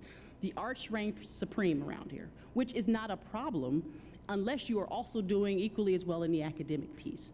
And for us, those 2 things set separately. The arts were great, the academics, not so much, which is reflective in our data. And again, that's something we don't shy away from. So the balance that we needed to create as a leadership team is to say, how do we pull back and make sure that the arts are aligned and that parents understand, again, how the arts impacts the work academically, how the academics impact the arts. And so for me, to answer your question about what was here before, they lived in 2 separate houses. We had performances, we had an end of year show, parents got to come see their kids in different grades, do different small activities based on their grades. For us now, and this is something I said as a board member and something I said coming into this work as executive director, that we would be focused on closing that gap and creating a true down and share, because she leads this work, so I'll let her.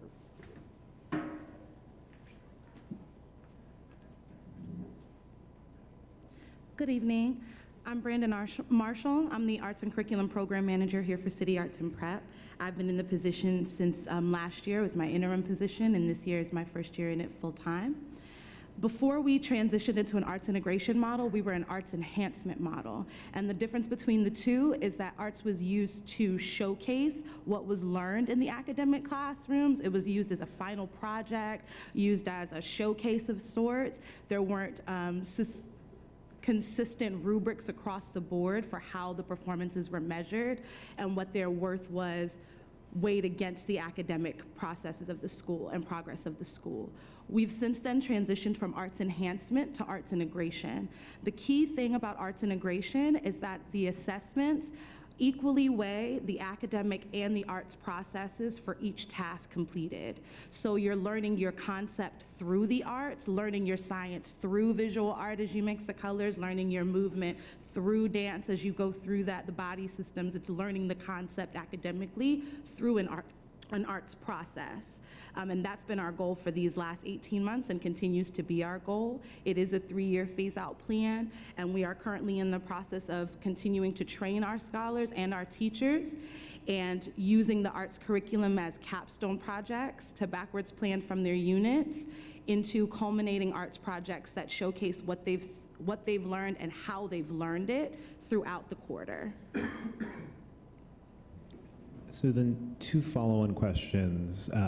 How are you measuring the success of the transition from one approach to another? And then ultimately I'd love to hear about what does success look like in terms of both quantitative and qualitative measures. You spoke a little bit to the qualitative of the new curriculum when fully implemented. So for our biggest push in the curriculum were the capstone projects. And the capstone projects, like I said, are their culminating arts projects for each quarter, for each grade, based on the units that have been taught in ELA, math, science, social studies, and their arts discipline for the quarter. We've been using rubrics that are aligned to the national art standards to assess their performance and their mastery in the arts. And we've been using the rubrics that are aligned with Common Core standards to assess their mastery on the academic content. So we're using both rubrics to measure their success for each project and each performance task within the academic classroom and the arts classrooms. Do you mind repeating the second part of your question? So what does success look like, and how will you measure both quantitative and qualitatively that the new approach, the arts integrated approach, is effective when fully implemented? Full implementation would look like equal success in their academic classrooms and their arts classrooms. We should begin to see an increase in students' creative thinking, their critical thinking, their independence when they're working through tasks, their perseverance, by using the disciplines that are taught in the arts classrooms within their academic classrooms and vice versa. We should be able to see in each classroom not a clear distinction on who is the lead or what concept is the main focus during the lesson. The art and the academics would work hand in hand and so seamlessly that it would seem as if it's one classroom encompassing both of those skills. Mm-hmm. And as you think about the formative and then summative measures that you'll use to evaluate across the year, can you just take me a level down deeper into what you're using to evaluate each classroom? So academically, we do weekly assessments for every subject that are both digital for some classes, performance tasks for others. So we use that data along with our exit ticket data to shape all of our lessons for all of our students in academic and arts classrooms. So that gives us that formative piece as we're moving along to make sure that we're teaching them in the right way, teaching them the right skills, making sure the gaps are being met appropriately as we reach mastery for each of our standards. And I forgot the second part of your question. Thank you. And as a summative, we would be looking at high school acceptance rates. We would be looking at overall standardized testing scores. We would be looking at growth on artistic rubrics because the rubrics stay the same. So even if you're doing a musical this quarter, you do a musical the next quarter, you do a musical the third quarter, each time you have the same rubric. So we're still able to track your growth in these different areas. That all of our 8th grade students would be placed in selective high schools, be it an academic selective process or an artistic one, because Duke Ellington is not our only school that we have successfully gotten our 8th graders into. Yeah, I think that's it. Can I ask my board members on the phone if you have additional questions? Yeah, hey, Rick, it's Roberta Giancha. Okay. Let's try it. Otherwise, I may ask you to email your question in. But can you hear me, Rick? Yes. I will text my question to Scott. I think we can hear you though. So why don't you try giving us your question? Oh, okay, great. So I am seeing some positive trends in PARCC scores for math and ELA. I would really like to know a little bit more about what you're doing to boost math and ELA specifically. Great, thank you. Someone's stepping to the dais to respond. Oh, yeah. Yes. Oh. Hello, everyone. How are you doing? Can she repeat the question, please? Yeah. Ricardo, do you want to repeat your question? Sure. I am seeing some positive trends around PARCC scores in math and ELA, and I would like to know a little bit more about what you're doing to boost those areas for your students. Yes. So given the positive improvements that you've spoken about today in terms of arts, ELA and math, what are you doing? What approaches are you using to achieve those gains? Okay, we started out with establishing goals, overall school-wide goals that the students would achieve 1.5 years, and that goal carried over from last year into this year. And with that, along with what Brandon mentioned with regard to informal assessments on a weekly basis, we've given students an opportunity to engage with computers in general.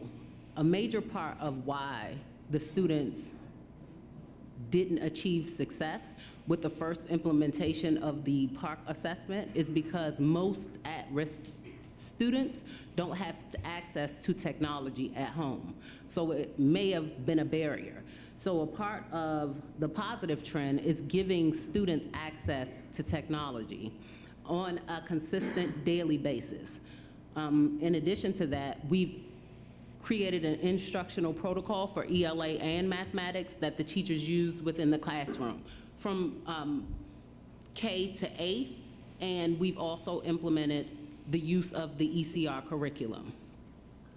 In addition to the instructional protocol, we've also embedded blended learning, an informal use of blended learning, which is embedding interventions in each classroom during small group instruction. So with the implementation of blended learning, it provides students to have an opportunity to engage with technology consistently on a consistent basis, and it affords teachers the opportunity to review the intervention data to help guide instruction. The final thing that we've done is implemented a quasi-use of Flamboyant with parent engagement to establish touch points with parents on a consistent basis. And this includes data nights, which we've recently established and had opportunities to provide parents strategies to use at home to ensure the success of the students and reinforce what is being taught inside the classroom. Excellent. Yes, and we've also— Thank you, that's helpful. There's more. We also implemented MAP, an adaptive assessment, because we had already used ANET, we'd already used M-Class DIBELS. We used those assessments already, and incorporating MAP, which is a nationally normed reference test. It helps us to guide our instruction, and it helps to inform what it is that we need to do inside the school to ensure students are successful.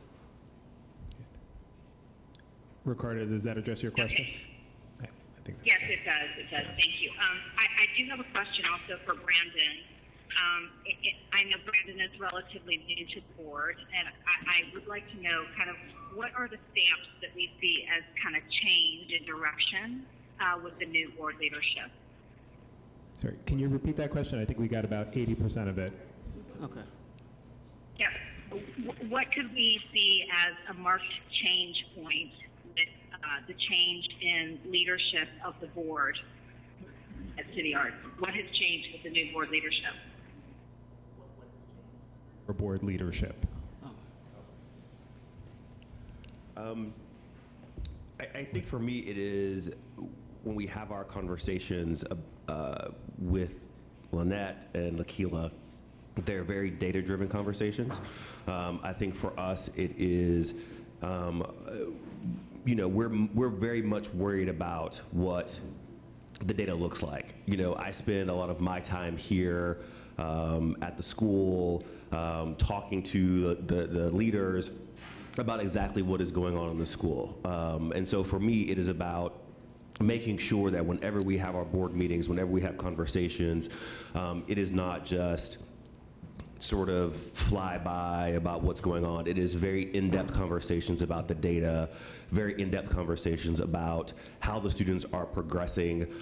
We have our conversations about the arts integration that's going on. So for us, it's not just about, like I said, just, you know, sort of very high-level conversations. We do spend a lot of our time diving deep into the data, diving deep into the arts integration conversation about what's going on at the school. So we do take I think that's, for me, one of the things that I, as a data person, as a person who does this on a regular basis, that's what I wanted to bring to the board, was sort of a much more data-driven conversation that we have about what's going on at the school. Was that construct there when you took this role, or is this something relatively new? One more time, Ricardo. Was that data construct there when you came into this position, or is that something relatively new? I think for me, I think it was a conscious decision, because I knew of where we needed to go. Right? Is that I came in knowing that this was a charter renewal year, that this was, and I think even if it weren't a charter renewal year, I think for us, strategic planning, setting milestones, setting goals are important for us. I think if we don't have a North Star, somewhere we need to go, we're sort of just wandering in the desert. So for us, I think it was a very conscious effort to walk in and go, okay, so what do we have to do? One of our board members is here, Judy, and she can also, you know, nod and say, like, yes, when we had our conversations and we knew that 60.6 number was where we had to get, we always took a step back of how do we get there? What are the numbers that we have to get there? It was very clear direction of where we had to get to. And I mean, we would spend an hour and a half of our board meetings talking about data, talking about where we needed to get to. And so for us, it was important. And the board made a very strategic commitment to Lynette, to Lakila, to the board of, like, what do you need from us? That was a conversation. What do we need to do as a board? Do we need to release funds to be able to hire more staff? Do you need to have more giveaways for Saturday school? What do you need to do to be able to provide students the access and the incentives potentially to be able to be successful? So for us, it was taking the data, taking a deeper dive into it, and opening our checkbooks, I guess, a little bit to be able to provide them what they needed to get.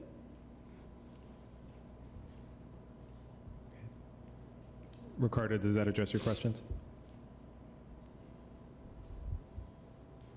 I'll take that as a yes. Yes.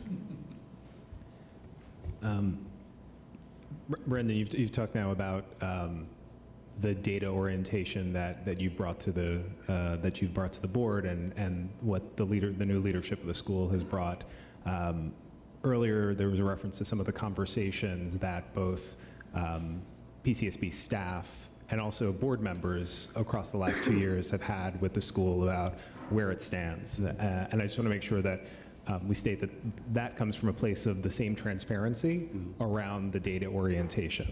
And I think that it was increasingly obvious over the last 2 years the significant gaps that would need to be made up. Now, as a new board chair, with I believe several new board members and new board leadership, talk to me about how that sort of that knowledge of the steep climb that was ahead of the school, how that impacted how the school was being managed and the objectives. You know, I think for us it was, we knew there was a steep climb, but we made a conscious effort to break it down into pieces, right? So for us, it was not looking at it as a 60.6, for example. It was, what do we have to do in each of the individual areas to be able to improve, right? So when it came down to re-enrollment, when it came down to in-seat attendance, those sort of things, we talked about, were those quote unquote easy points to get, right? What were the things that we could do to be able to, what could we do to be able to enhance and help those areas, right? So for us, it wasn't looking at it as a huge climb. It was breaking down each of the components and being able to say, what are the individual components do we have to get? So talking to Lakila, who if you go into our office, there's data everywhere all over our board. It was, okay, what do we have to do for this particular subgroup in this area to improve?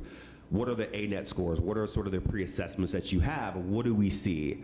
How can we help you improve in those areas? What can we do? The board members were at Saturday school, doing tutoring, doing the things that we had to be able to do to help the students to be able to perform. So we knew that if we had to take onus upon ourselves to be here, to talk to the students, to help the students, we knew we had to do that.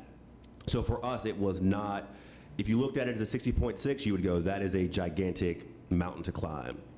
But if you broke it out into its individual components and you start looking at them individually, and you saw if we increase 1 point here, if you increase 1 point here, if you increase 2 points here, then suddenly that 60.6 became much more manageable and became much more realistic. So for us, I think, what are we, 10 points, 11 points that we increased this year? For us, increasing 11 points was, we were ecstatic about that. And we knew that, yes, we didn't hit our 60.6 numbers, but I think we were happy and ecstatic about the huge gains that we were able to make with our students. I think earlier I referenced, we had a lot of new board members, and I think part of it too was acclimating them to the PMF. It was acclimating them to understanding what we were actually doing. The importance of the PMF, the importance of reaching the numbers that we had to reach. So I think there was a lot of board education on that, but it was also sort of taking the hat off around data, taking sort of the stigma around data, breaking it down to smaller pieces for the board to be able to digest. Can I add something to that briefly? Mr. Marcus just reminded me that one of the data points that we put in our response, which is behind tab 7, is that we're only looking at 4 years here because of the hold harmless year. You don't have the data for that year. But when you count that score, and we explained why you might count that score, it's a hold harmless year that said schools wouldn't be penalized if they got a bad score, but there was nothing there that said you couldn't count a good score.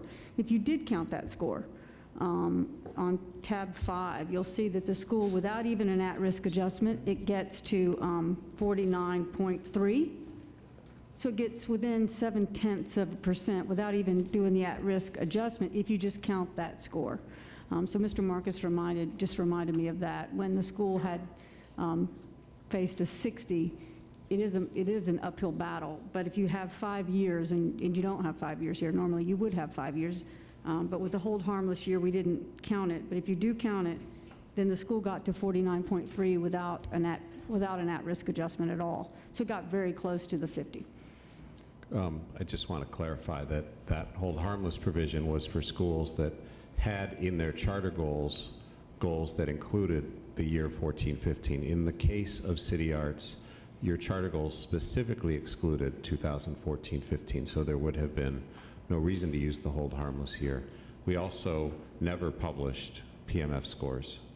Those were scores that you may have calculated, but correct. We never published PMF scores for that year. We understand that, but the staff's report, even though you don't count the PMF score, goes on at length about how well the school did that year on individual indicators. And the point we wanted to make was, if you're going to talk about that year at all, then you should also count the PMF score. So related to that, I have a question that Don Seufer emailed that I'm going to read because of the audio issues. Because you mentioned the high results in 2014-15, and he writes, as you reference in your letter of October 26th, your school earned a PMF score of 49.4 for the 2015-16 school year, its highest score since 2013-14. Don writes, I believe the school fully commenced implementing a turnaround plan contracted with the firm 10 Square in February of 2014, which you say your board retained in late 2013. Your letter of October 26th characterizes that engagement as a turnaround failure. Could you discuss by what criteria you came to that conclusion? And just to clarify, when specifically did the school terminate the turnaround plan with 10 Square? I can start, and then I think you would also need to hear from Ms. Daly-Reese. We explained in our application that 10 Square came in, I believe in 2013-14, and they were here for 2.5 years, not just 1 year. Nearly $2 million was paid. And if you read our application, what they committed to do was establish a stable leadership and effectively turn the school around. The first year that they were here is when the school took the test in Park and took it on paper format, so it looked like the school had done very well. But if you look at the school's scores the next year, they go down. And I was careful not to say this is necessarily 10 Square's fault, because I do believe that it's also due to the fact that you switched formats. But the result was that after 2.5 years, the school's PMF scores had actually gone down, and 10 Square was here through the 2016 school year.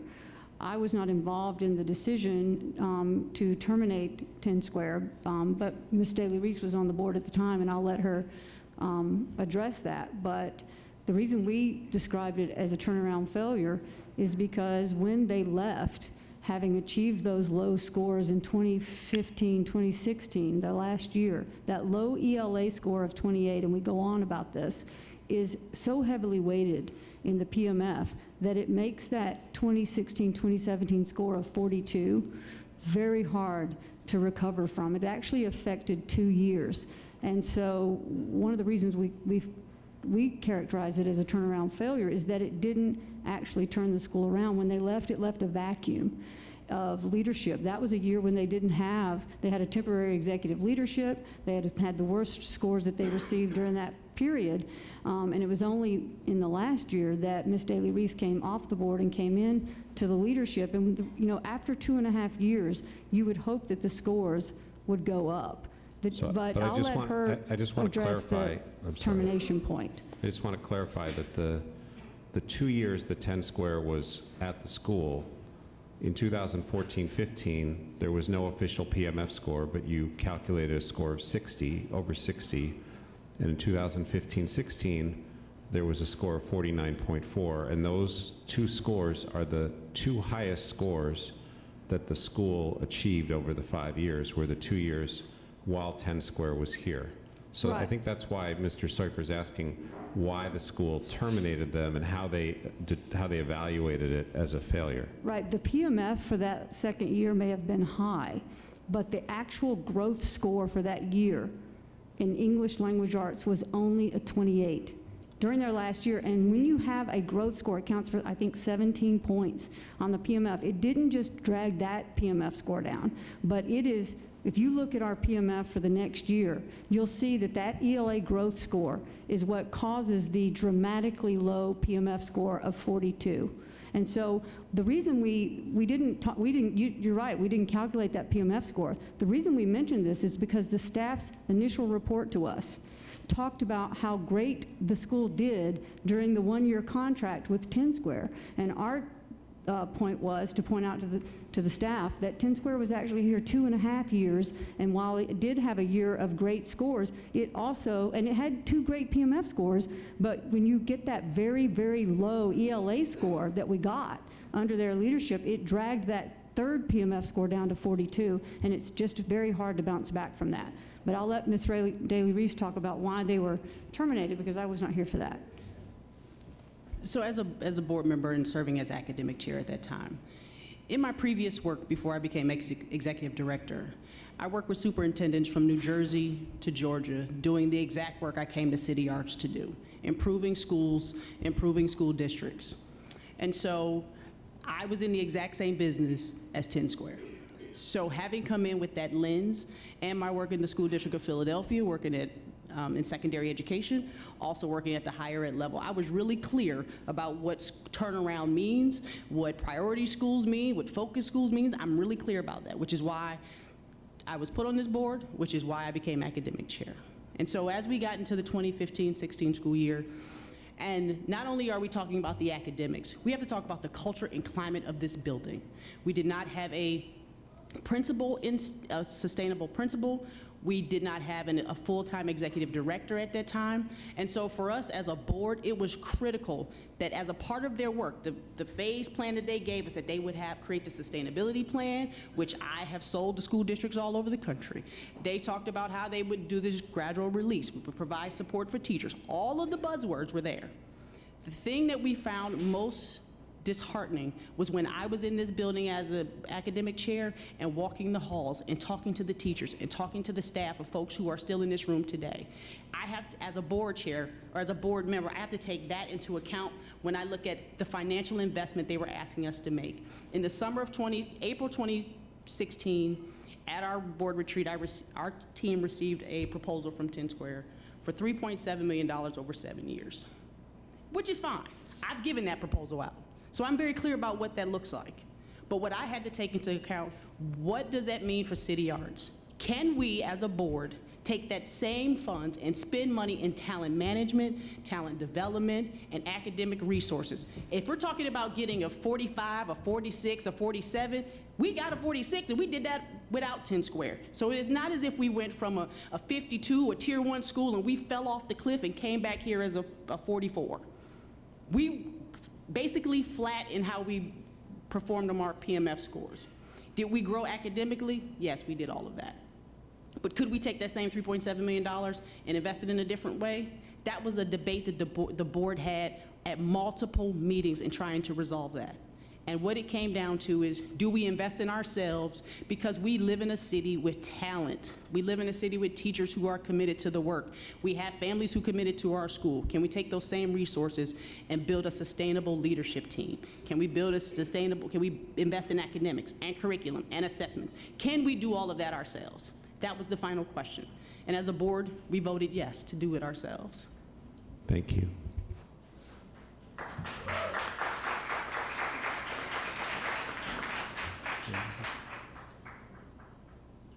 Yeah. I just wanted to touch upon a couple of things. Given that you served on the board before assuming the role of executive director, you have, as you just described, a real appreciation for how the school was being managed previously, whether it was through a service provider or through leadership. And I think one thing that I very much emphasize in all of our conversations with schools, and in particular schools that are going through trying reviews and renewals, is the role that the board plays. We've talked about lack of preparedness in addressing the needs that at-risk students might have in transitions to new assessments.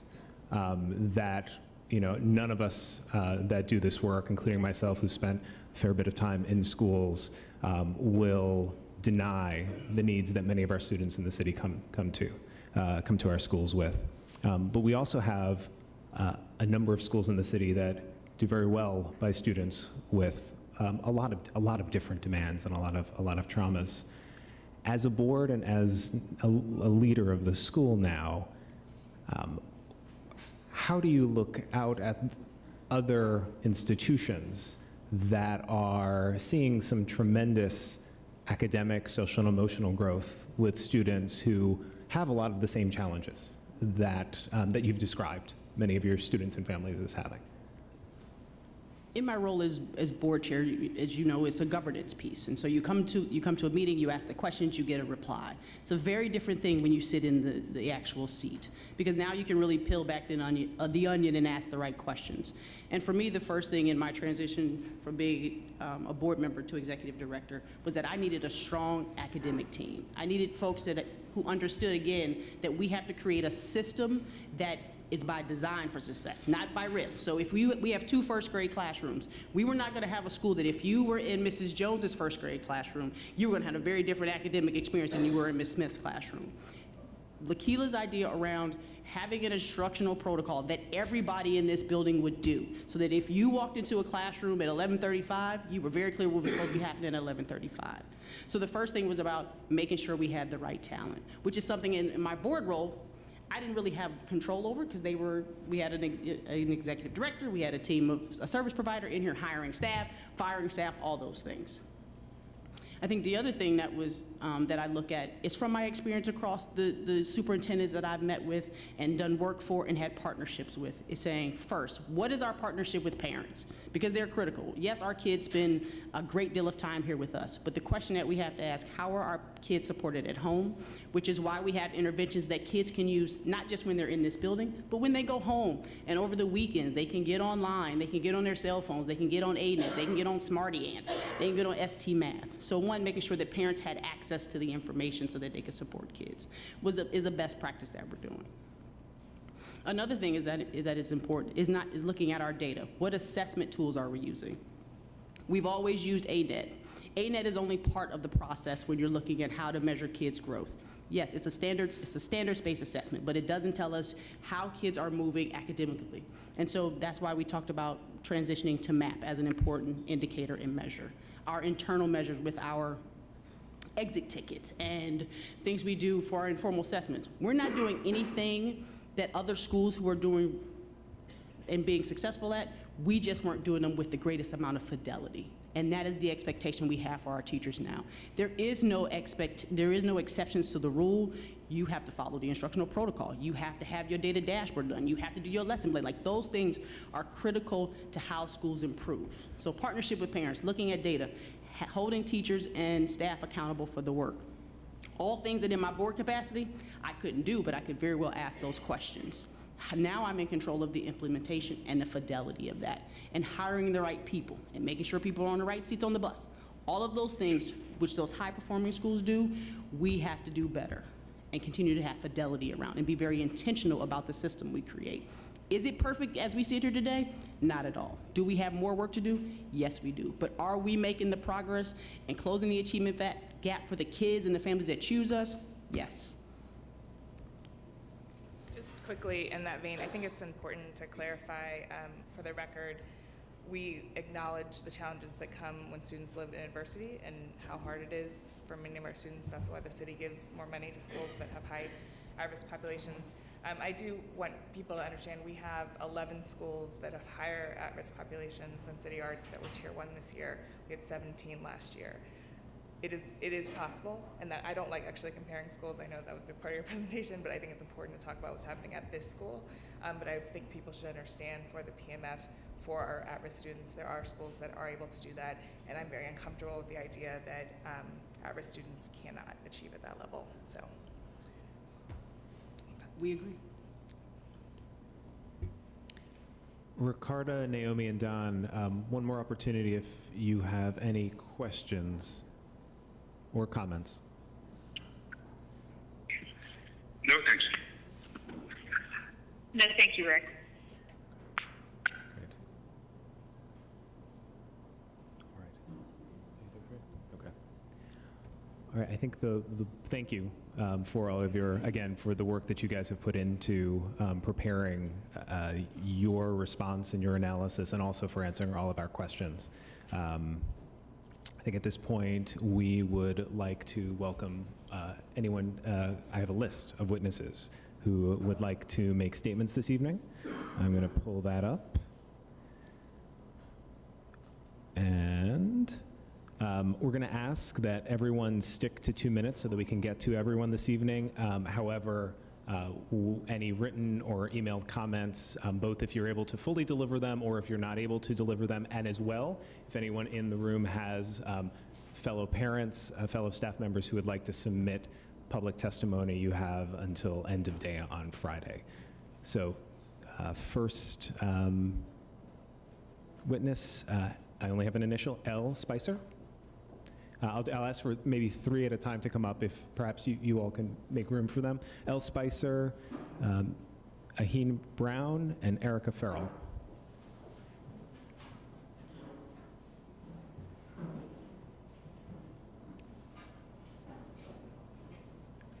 Spicer, Brown, Farrell? Okay.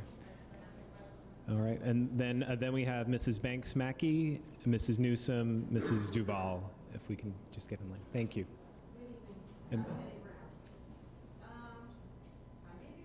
Pretty sure that I pulled my son out of one of those schools with the at-risk kids that scores really, really well. And let me tell you why. Because it was all about the test. And I didn't really feel that it was really about learning. It was about passing those tests. And I felt that it was a miserable existence for my children where it was unbalanced. I went to school on Capitol Hill back in the day, all right, with a different demographic, with arts in the school, and I felt like it really opened up my world, really made an impact on me, really provided balance in my life, and I really felt like my children were not getting that. And that's how we ended up here. So I have a son that's still here, and I have one who's in Duke Ellington because of this school. So I just really feel like I understand all the tests and stuff. I understand all of that. But there's a difference between training children to pass the test, to meet these measures. You get what I'm saying? To really, the full, holistic enrichment of our children. And that's why my children are here. So I hope you all take all of that into account. Because for me, I looked at all of the information when I brought my children here, but I also saw what was going on over there. And I'm pretty sure that that school is one of the ones that you're mentioning over in Ward 8. This always performs high, but it's about the test. And life is more than about the test. Thank you very much. Thank you.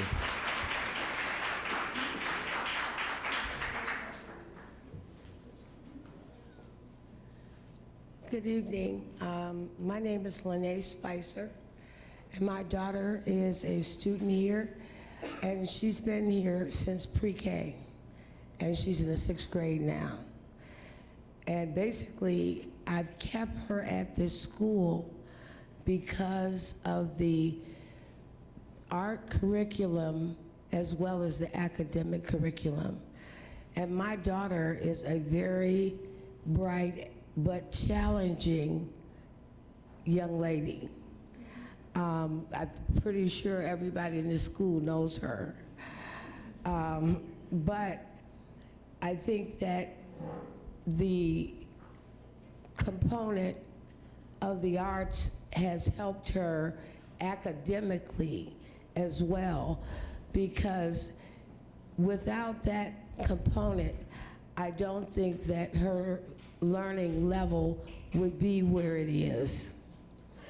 To just have children, you know, taking tests and in these STEM schools where there's not any other enrichment, I think is a detriment to all of our children, especially minority children. They need that outlet because most of them are extremely creative, and they learn through that creativity. So I think this is one of the very few schools in an elementary school level that offers that type of curriculum, and I just think it's a tragedy if you take it away. Thank you. Thank you. Thank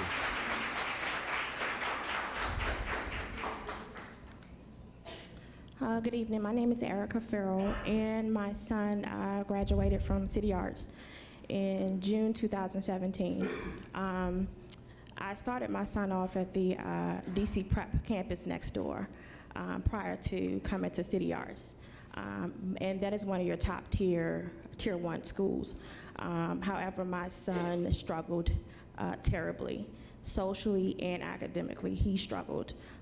Every day was hard. Every day was a fight for us. So once the school year ended, I decided to check out this school next door, which was City Arts and Prep.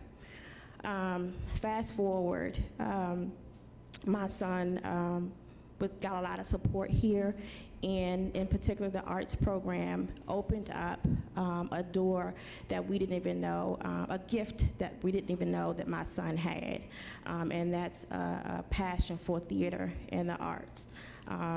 And his father and I had no idea that he could act, that he could do some of the things that he was taught here at the school. So now in 10th grade, he can, and also my son struggles with ADD.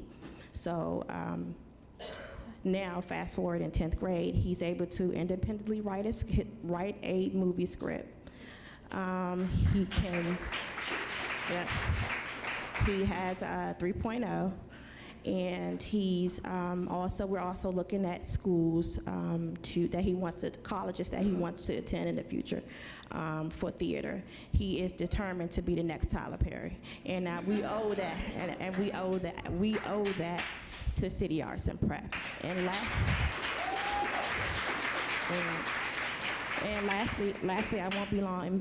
Mr. Pearson and specifically you, I just want to read a quick excerpt from an article, exclusive interview that you conducted with a Mark Lerner back in June 2016. And I'm just going to read a quick excerpt from that. Mr. Lerner asked you, he wanted to know the current state of charter schools in the nation's capital. And your words were, it is very strong, Mr. Pearson exclaimed. Every year we see the quality of schools increasing, and we see more and more students attending Tier 1 schools. Our wait list keeps growing, and this is happening as we operate alongside a reinvigorated DCPS. Both charter schools and DCPS schools are improving, and parents are noticing. Over the past 7 years, we've reversed a 50-year trend as enrollment in public schools has increased. The charter school sector is growing. DC public school enrollment is going up. This is the first time in over 50 years that the number of kids in public schools is climbing. Gone is the talk of closing under-enrolled schools. And I'll repeat that. Gone is the talk of closing under-enrolled schools. In fact, many of us think that DC will need 50 new schools over the next 10 years. So I implore you all tonight, when you go home with your families and you think about and you ponder on this, to really think about the disservice that you will be causing these students, the parents, and the faculty and staff if you close this place. Thank you. Thank you.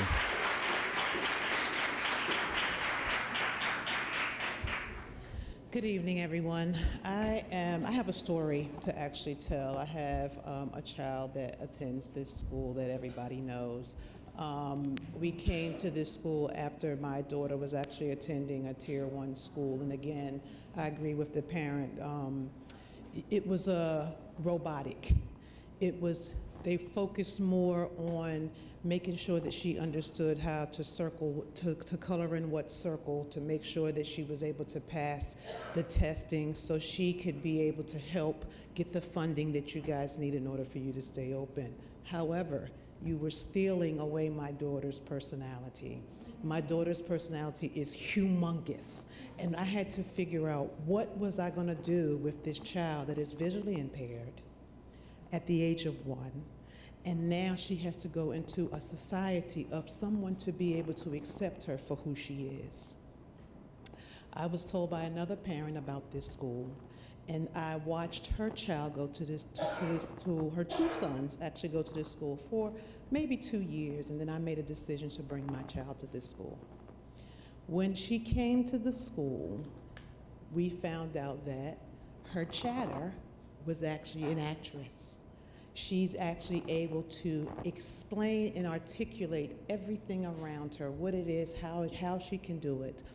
Now, with her disability, the school was able to pull us in and say, this is how we can support you. And they have done that tremendously through helping her and supporting her in the classrooms with transportation, additional supports after school, additional supports on the weekends. I've had conversations with several different faculty members about my child's behavior, number 1. and her academics, and they are always on point in assisting us, even within our family challenges. So I want you to understand that this school actually gives the parents a very supportive background to help us with our children, and understand that some of our children learn differently, and they need to be able to create themselves through the arts. If you strip that away from them and stick them into a school where they're not accepted, then they'll be looked upon as not valid, because they cannot focus on just academics alone. Thank you. Ma'am, Ma'am, excuse me, ma'am. Ma'am. Excuse me, ma'am. I had a follow-up question for you. Sorry. How many years have you been here at this school? So she came in the 3rd grade, and now she's in the 8th grade. So 5 years. No, I'm not. So I'm curious. You've been here.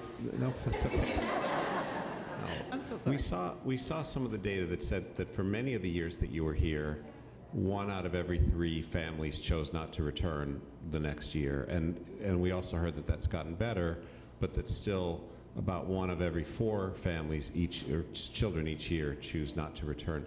Do you have any insight from what you've seen at the school and knowing other parents and other students why that is, that between 1/4 and 1/3 of the students leave the school each year? I can't answer for other parents. I just can answer for my child, and we are one of the families that travel from Ward 8 to come to this school. So, I mean, everybody has their different challenges in terms of why they have to travel. I can't say that the school is the reason why they travel. They could move, the demographics could change for their families, but I can only speak for my family. Thank you. Mm-hmm. Thank you.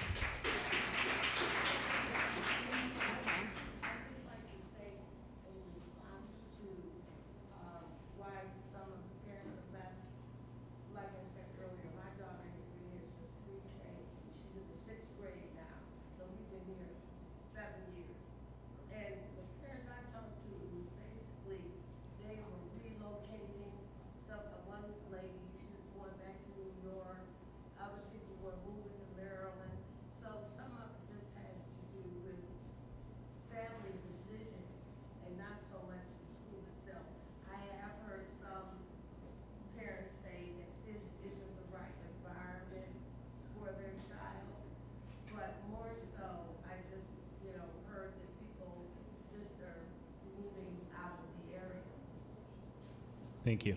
Thank you. Members of the board, my fellow family, City Arts family. So I'm a parent, and Your I name, might ma'am? be crying right now. Your name, just to make sure we have your name. Miss Bowman. So I might be crying right now because my child is a premature child. So my child was a twin. My husband and I, we tried for many years. Finally, we got pregnant, and my child ended up being a twin. However, we have lost 1. So that was my challenge there and then, because my child had to spend numerous months in the NICU intensive care. So that's my second challenge. My third challenge was my child came to this school as an only child. I've never been around any other children before because we kept her at home to help her develop, to help her growth. That morning when we brought our child here for the first time, we were reassured by Mr. McKeever, Ms. Polk, who is still here today, that my child would be fine. As a parent, having gone to all those challenges, not able to conceive, but able to have lost and have brought my child here, my child had a lot of issues. She now is in 3rd grade, have been on honor roll twice since she's been here. So she has grown from being a premature baby who have spent so many months in the NICU to being a productive child. Before I placed my child here to start this school, I did my research as a parent. What would fit my child? Because I knew what my child was about, and I knew the medical conditions my child had. Throughout my research, it talks about how arts would help these children. I'm in the medical field, and I've seen it work for other children. I work for Children Nationals, okay, which is the #5 top hospital in the region, and we use arts to help most of our kids progress. I say to you, Mr. Pearson, please do not let me down and other parents who find home here, who trust these teachers, who these teachers help to these kids. Don't throw them out. Don't put them in an environment that they're not used to. Keep them in the environment that they're in today because they're making progress. They're doing well. Please, I'm begging you, vote to keep this school going because we have something good here. Our children are valued. We are a family here. We aren't just children, parents. We are a family here. Please keep this open because my child depends on this. My child is doing well. My child is in cheerleading, something that I thought she would have never been in. She's more outspoken. She reads well. She's doing well. I'm scared of you closing this school and she having to go somewhere else and adjust. That adjustment period, please just have them continue because that adjustment period is a lot for some children, especially my child.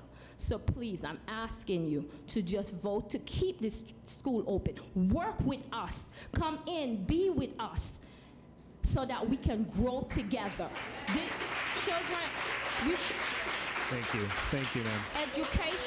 Education at this level is the stepping stone for college. We can prepare them for college. We can prepare them to be the next president of this United States of America. We can prepare them to be the doctor that will take care of your family and take care of us. Don't close this school. Thank you, ma'am.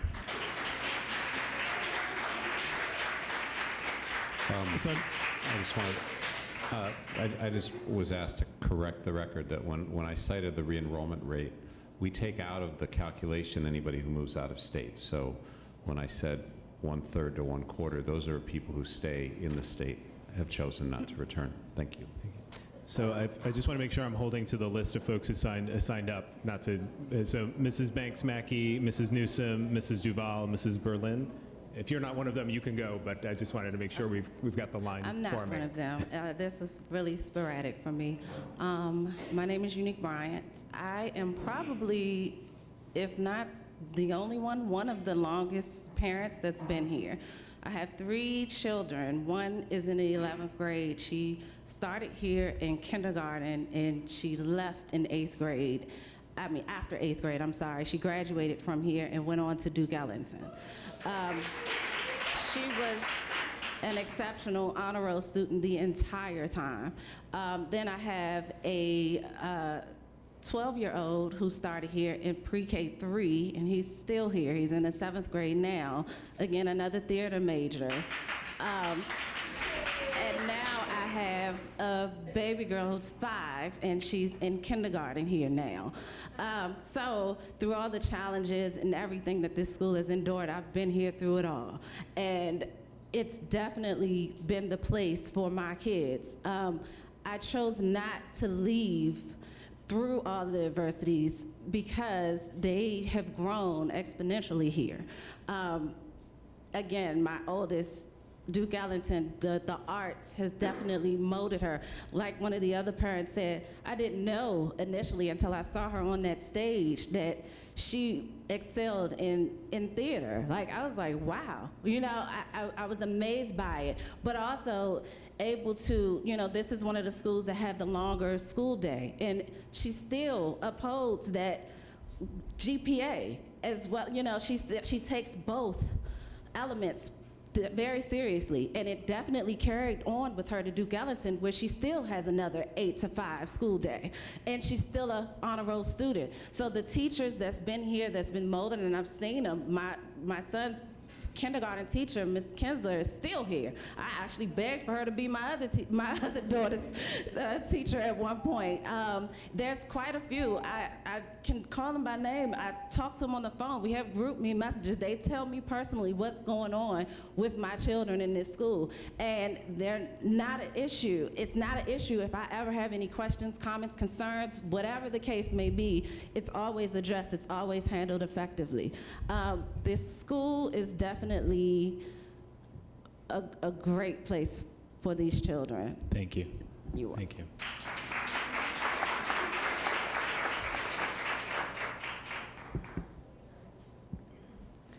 Greetings. My name is Mariana Newsome. I'm the proud parent of Anaya Newsome, a former City Arts and Prep student. She was the salutatorian of the school last year, and she's currently a theater arts major at Duke Ellington School for the Arts. As some of you may or may not know, I'm currently a teacher with Prince George's County. I've been teaching for 16 years.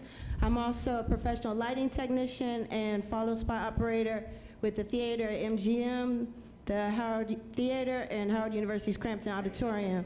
So clearly, I have high expectations for my daughter's school setting, for the school that she attends.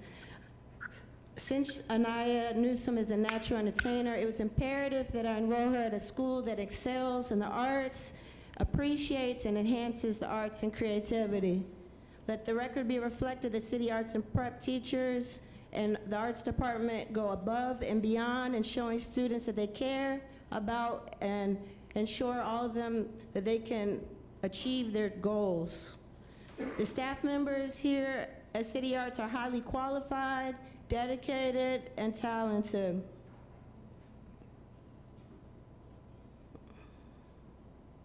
They selflessly share their talents and abilities with their students. For instance, Mr. McKeever has always produced immaculate backdrops for each production so effortlessly, and to be honest, they are more detailed and spectacular than any store-bought backdrop that I've ever hung for a professional show. In addition, he creates his awesome choreographer for the dance routines, and he has the patience of Job with all students, including challenging students. Dr. Zirkle, former violin teacher here at the school, was one of the first arts teachers who really helped develop my daughter's stage confidence by selecting her to be the school concert mistress for the orchestra. She really went above and beyond the call of duty by buying a bouquet of flowers for her for each performance to really show that she cares. Additionally, Ms. Nutt, the art teacher, has gone above and beyond by taking time out of her busy schedule to have a sewing club with my daughter and another student in her own home, in her own time. Ms. Palmer, Anaya's former theater teacher and current agent, mentor, and role model, has really shown that she believes in Anaya through her tough love and high expectations. I admire how Ms. Palmer doesn't let students give minimal effort, and she makes personal connections with her students. Additionally, I'm in awe with the phenomenal productions that not only the theater department, but all the arts departments have produced with the students. Mr. Bell never ceases to amaze me with the rapport he has with the students and how humble he is with his own personal professional performances that he and his band have performed recently at the U Street Day Festival and last year for Howard University's Yard Fest, opening up for them last year.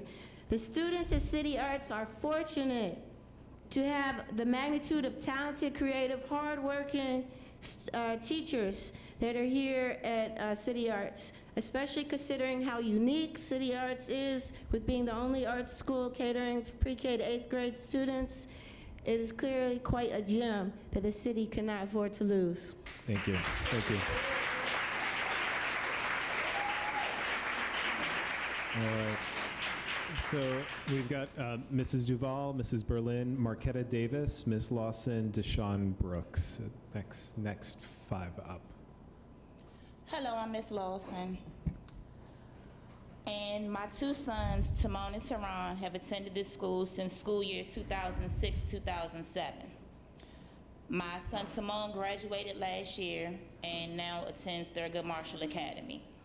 And my son Tehran will be graduating at the end of this school year. My son Tehran leaves the house every morning at 6:45, catching a bus and 2 trains to arrive at school by 8:15. And he could easily go to Kelly Miller or Achievement Prep, but I choose to keep him here. I remember when this very room that we're sitting in right now was 2 first-grade classrooms. I've seen a lot of changes around the arts as well as academics. My children have thrived here in academics, maintaining honor roll each quarter throughout their tenure, as well as the arts. But it's something about those standardized tests that they just don't do well in. That's why they need the Saturday Academy back. Ms. Sherry, you're correct. My son Simone would not have had access to learn how to play and read music on 5 instruments. In this very school, he learned how to play the violin, the viola, the piano, was in the symphony playing the cello for 2 years under Dr. Zirkle, and the trumpet under the direction of Mr. Bell for his entire middle school tenure, with his first year being 6th grade, having an all-male band. My son Tehran, under the leadership of Ms. Palmer, has auditioned for casting calls outside of the school and has had several parts in several productions put on by the school, ranging from dancing to acting. Mr. Cruz, you questioned what does success look like to Ms. Marshall.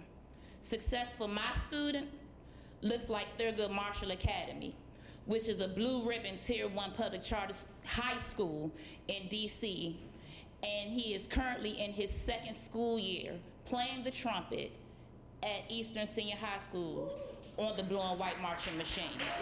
Thank you. Thank you. Thank you. All right, thank you, Ms. Lawson. Okay, so Marquetta Davis, I'm just going to work down the list. Deshaun Brooks, Jalen Mayfield, Alex Federa, Paris, and Pierre Curie.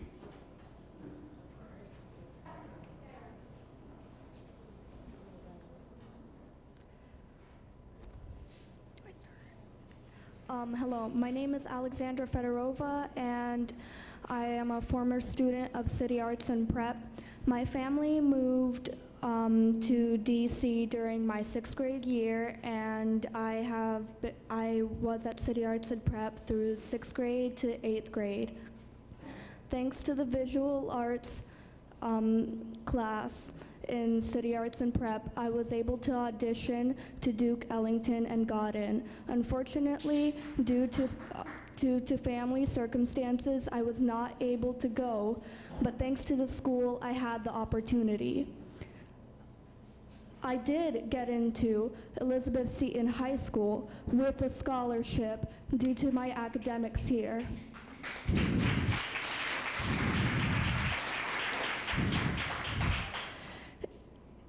Is that not proof that this school can prepare someone academically to go to a competitive private school? I got the scholarship through testing that I took there, and I got sufficient scores to get into 3 honors classes.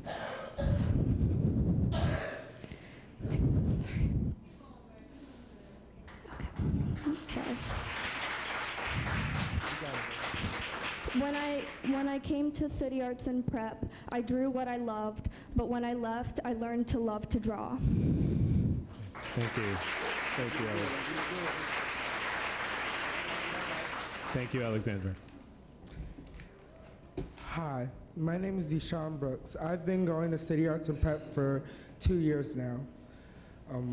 When I was 2 years old, my mom died, and 3 years later, my dad got rid of me, but luckily I moved with my uncle. 1 year later, I moved with my grandmother so he could get ready in DC for me to come back and live with him. I moved from California to Las Vegas to Tennessee to Atlanta to DC, and I've been to 6 schools: Tinkertown, Doris French Elementary School, Mayfield, Roots, Bishop Walker, and City Arts and Prep. And out of all of those schools that I've been to, City Arts and Prep is the best school that I've ever been to.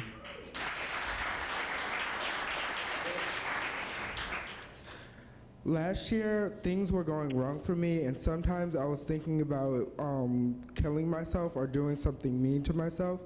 And I don't want to that much anymore, but thanks to the arts and my friends here, I definitely know I won't be doing that. The reason I love the arts is because the arts help me express myself, and also it shows me what I want to be in the future. And I really hope that you guys don't take that away from us. Thank you. Thank you, Deshaun. Hello, my name is Jalen Mayfield. I've been at the City Arts and Prep for about 2 years now. I respect y'all's opinion about closing the school, but I disagree. City Arts and Prep brings out the creativity in everybody. The school closing will affect many people and their talent instead of sending them to another school where their talent won't be observed or heard, or their voice won't probably even be heard. City Arts has been helping me with family problems, issues with suicide, and everything.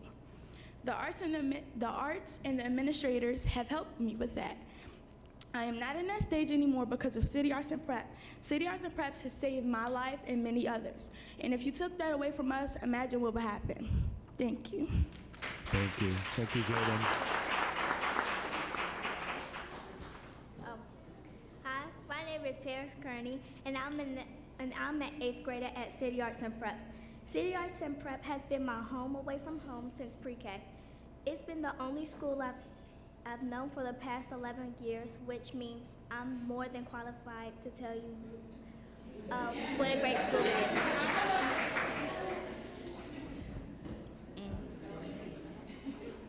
When you were younger, have you ever had the passion to sing all day like Beyonce, or play an instrument and be the next Ray Charles, or be able to dance circles around someone like Michaela the Prince? What about paint a picture so spectacular that even Vincent van Gogh will be jealous, or act so well that Will Smith will ask you to co-star in his next movie? City Arts and Prep allows you to do what no other elementary or middle school does, and that's express that passion. Throughout the years that I've been here, I have been able to dabble in so many of the available arts, such as dance, instrumental, visual arts, and the choir. I am now in theater where I can express myself literally act a fool and feel at home with my peers. The closing of City Arts and Prep would leave so many talented kids homeless, and many of us plan on pursuing a higher education at Duke Ellington once we graduate. How are we able to get the guidance, the structure that we need? That will assist us with accomplishing this goal. How would we become the next Beyonce, Ray Charles, Michaela the Prince, Will Smith, or Vincent van Gogh? If we are not able to express ourselves with an arts block of doing what we love, I kindly ask that you can reconsider your decision in the closing of our school, our home, our future. Thank you for your time and attention. Thank you, Paris.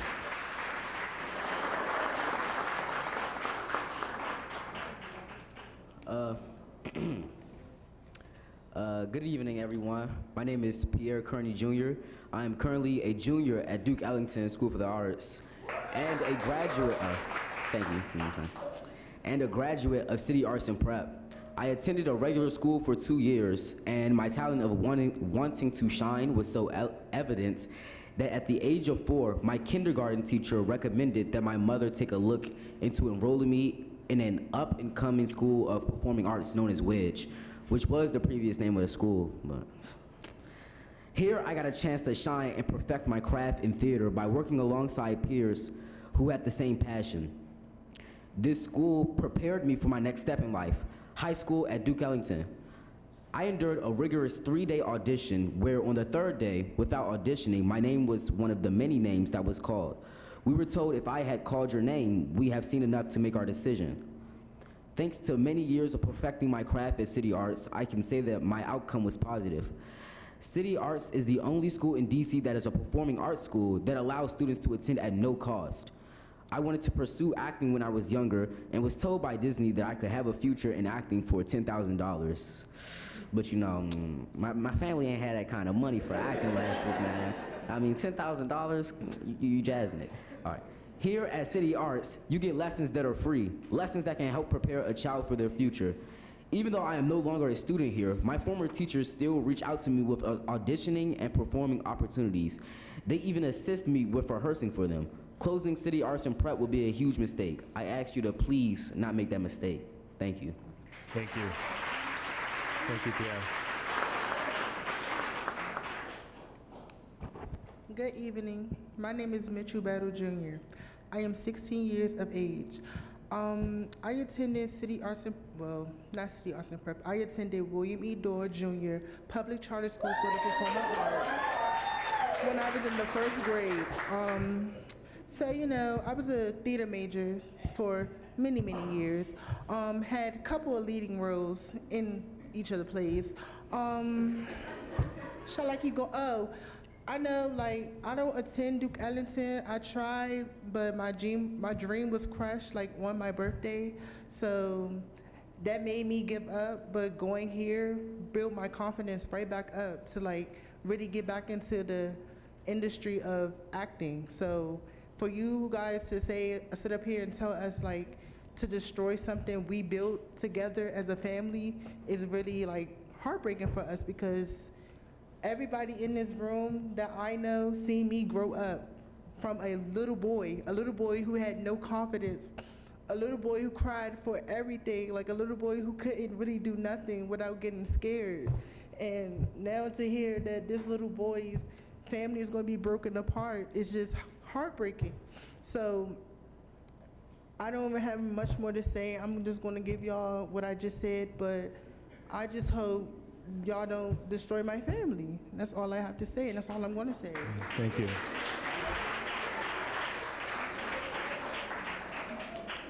Hello. Sorry. Hello.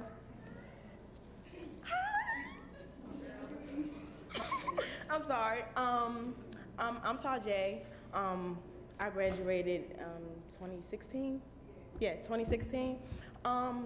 I came to William E. Dorr when I was in the 6th grade, and I wasn't really, me and my twin sister came actually, and we was interested in 2 different arts programs. She was interested in art and I was interested in dance.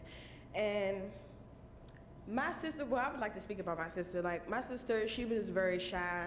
She didn't really, you know, want to do much or nothing. She was just like in this shell, but like she expressed herself a lot through like drawing and stuff like that. Like, if you look at one of her drawings, you'd be like, wow, like innocent, shy, silent. She just like very expressive. That's why I think like this school just helped, like, okay, I'm sorry. This school, it just helped me and my sister a lot. Like, it helped us express myself, like, through dance. I found myself, like, really, because before I started dancing, I was really, like, either angry, sad, like, I don't know. But I found, like, through dance, I expressed myself a lot through anything. Like, whatever I was feeling, I just poured it out through dance. And, like, I just want the next generation that come here, like, I want them to learn what I learned and express themselves how I learned how to express myself. And, like, if that's taken away, I just don't, like, I don't see no other way of or how somebody can express themselves through the arts program or even academically. Thank you.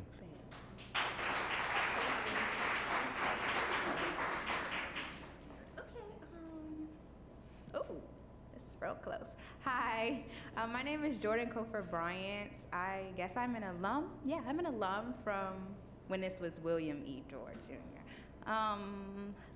Okay. I currently go to Duke Ellington School for the Arts. I'm a junior here in the theater department. I don't know where to start. Okay. I'm gonna call it Wedge. Wedge, this has been my home for a very long time, and it will always be my home. And when you think of performing arts school, we have to realize that I believe this is the only performing arts middle school that we have in DC. And because the high school, Duke Ellington is the high school, but the middle school. And when you think that kids have the opportunity to come in at any age and be able to learn what they're good at, learn themselves. Because when I went here, I had to learn about myself because I didn't know what I was gonna do, how I was gonna do it. But being in the theater department really helped shape who I am today. And closing it, wow, like I can't even picture it because it's been here for so long and it's affected so many people in such a good way that losing it would be like losing a part of ourselves. And that's not something we want. And it's not good for us. That'll be a big mistake on not just on all of you guys.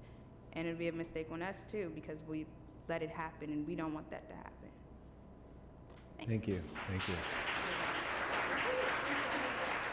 All right, so we just have a little bit of time left. I just want to make sure we get to the last few on the list. Tehran, I think I just have last names here. Millard Tarju? Hi, my name is Tehran Lawson. I'm currently an 8th grader here at City Arts and Prep. I've been here since pre-K 3, and I've seen how this school has gone from something so small and became so big. I remember when I was a little kid, I used to be in so many small performances here in this Black Box Theater here. It would be so fun to be up here with all my peers, having fun, just performing and being great with everyone. I feel that if this school would get shut down or changed or something, it would not just be bad on people, but it would be bad on like society or people in general. Because if people, this school has given people so many rights or so many abilities to show who they really are. For me, I have become from such a shy person who would barely talk and who would barely even like to express himself in any ways. But as I became a theater major, as I became leveled up in this school through dance, vocal, theater, and art, I've seen so many people grow and so many people learn how to do things that they never knew they can do before. It really would break me down tremendously if I could see people who really like this school or really want to be something great in their life, for them to be brought down and not be able to do anything they can do. So basically what I'm trying to say is that this school means so much to any people in here that it would be such a really hurtful thing if this school gets shut down. Thank you, John. All right, I think we've got two less people behind the pillar there. Thank you. Hi, my name is India Banks Mackey. I am an 8th grader and I am a theater major. Me being a theater major and me expressing myself a lot is funny because I don't know where to start.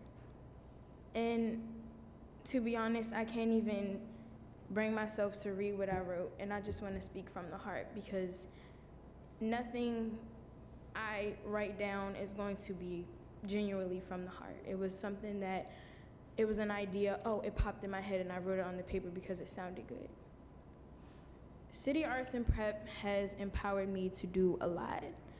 And me having this big personality and this amazing support system to back me up, it has brought me down a lot. And me standing in front of people I don't even call strangers anymore. These are my family members. These people, ooh, Jesus, don't get it. I'm really trying my best not to be emotional. But these people are my family. These people have seen me at my worst and seen me at my best. Some people, when I first came here for my my summer bridge program, Miss Adams was my theater teacher, and she told me that I had a gift and that I could use that gift and I can vocalize that gift. I was a very articulate child, and I spoke well, and I was good at communicating how I felt. And it hurts to hear that a place that I call home closed. No one knows the true pain of a home closing until you felt it. You cannot truly say you've been in my shoes unless you've walked my walk of life. And I feel like that goes for everybody. Something that I do want to read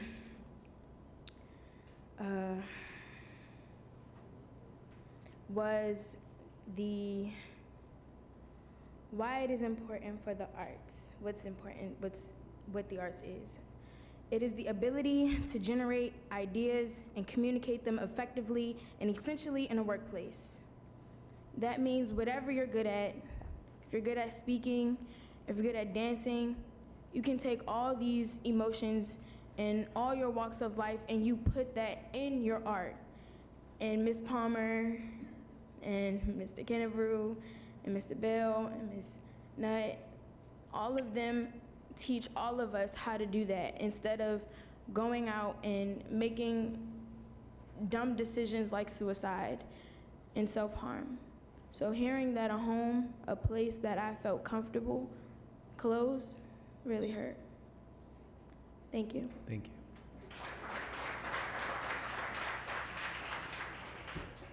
Hi, my name is Anaya Newsome, and I went to City Arts and Prep for 6 school years. That's 3rd through 8th grade, and it definitely helped me to become the person I am today. In the 3rd grade, I was this shy 8-year-old who didn't want to talk to anybody and would cry if anything happened. And now I'm a confident 9th grader who goes to Duke Ellington School of the Arts for theater. One of the many things that helped me get out of my shell at this school were definitely the arts. 3rd through 5th grade, I had an amazing opportunity to dabble in many of the arts like visual arts, music, dance, theater, instrumental, and different ones through different semesters and advisories and things like that. In 6th through 8th grade, I was able to focus on my love for theater. I learned skills that in class that not only helped me in class, but also in the real world. I learned how to be kind, compassionate, take criticism, and what it feels like to be in other shoes. City Arts and Prep has definitely gotten me to where I am today in the 9th grade theater student. And without City Arts and Prep, I don't know what I would have done. Like, when I was in the 3rd grade and I came here, I remember it being my first day of school and I was crying all day. And then it came to dance class and I was having so much fun and I was like, oh no, I can't leave this place. So to think of like this place being gone and others who are like me and very shy and stuff and not having the opportunity to grow into the person that they're gonna be is like very heartbreaking. And City Arts is like everybody's been saying, like everybody's family, and like this is like a home. I mean, I'm in high school now, but when I walked into these buildings, I was like, this is my school, well, was my school, and like I still call it my school, but yeah, and thank you. Thank you, Anna. All right, so two last statements, and then we'll close the public testimony for tonight. Hi, my name is Carmen Hernandez. I'm translating for Miss Elisa Perez. Buenas noches, mi nombre es Elisa Pérez. Good evening, my name is Elisa Perez. La razón que yo estoy acá, me tocaba trabajar, pero a mí no me importa perder el día por representar a mis hijos. Y eso. So the reason why I'm here, I was supposed to work today, but I took off, and I didn't care to take off today because I wanted to come and represent my children. Soy madre soltera, tengo 3 niños. I'm a single mother and I have 3 children. Para mí fue una sorpresa recibir un correo electrónico, cartas, decir que la escuela la van a cerrar. Sentí como que el mundo se vino. She was very surprised, I'm very surprised to have received emails and letters in the mail saying that the school may be closing. As soon as I heard that, it felt like the world was coming to an end. La razón es porque yo he comprobado el 100% que mis niños estuvieron estudiando en Noyes. Christopher, Sabrina empezaron de 3 años. So I have 100% knowledge that since my children started going to Noyes, Christopher Medinas started, Christopher Sabrina started in the 3rd grade, tercer grado? No, de 3 añitos. De 3 años, at 3 years old. Hasta esta fecha que mis 3 hijos han empezado a estudiar acá. Now that on this day, all 3 of my children have started coming to school here. Van para 3 años y yo me he dado cuenta que aquí han crecido mucho ellos. It's been 3 years since they started coming to school here, and I have noticed that they have increased tremendously here. Por lo que yo veo que Sabrina, Christopher, Eluvia han crecido más en la educación, cómo hablar el inglés, porque Christopher tiene 8 años. Okay. For what I can see, my 3 children, Christopher, Eluvia, and Sabrina, have all learned English tremendously in this school because Christopher started when he was 3 years old.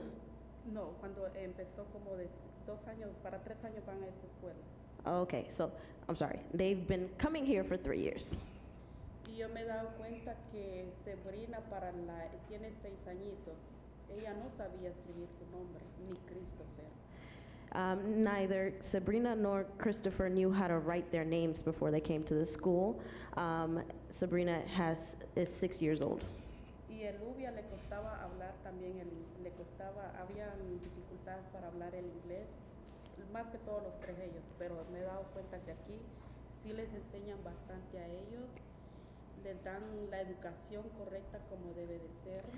So she's also realized that Eluvia has learned English tremendously while coming to City Arts. She has realized that here all 3 of her children have learned an enormous amount of English. Y lo que me he dado cuenta de esta escuela, que aquí no hay discriminación, aquí sea blanco, sea moreno, sea hispanos, todos son bienvenidos. Me he fijado yo que le dan atención a uno, como otras escuelas que porque eres negro, qué sé yo, tú eres mi gente, te voy a poner. Sí, me he fijado que dan reconocimiento, ellos reconocen lo que debe de ser, ¿me entiendes? And she's also realized that at the school, she hasn't seen any discrimination. In other schools, she has seen that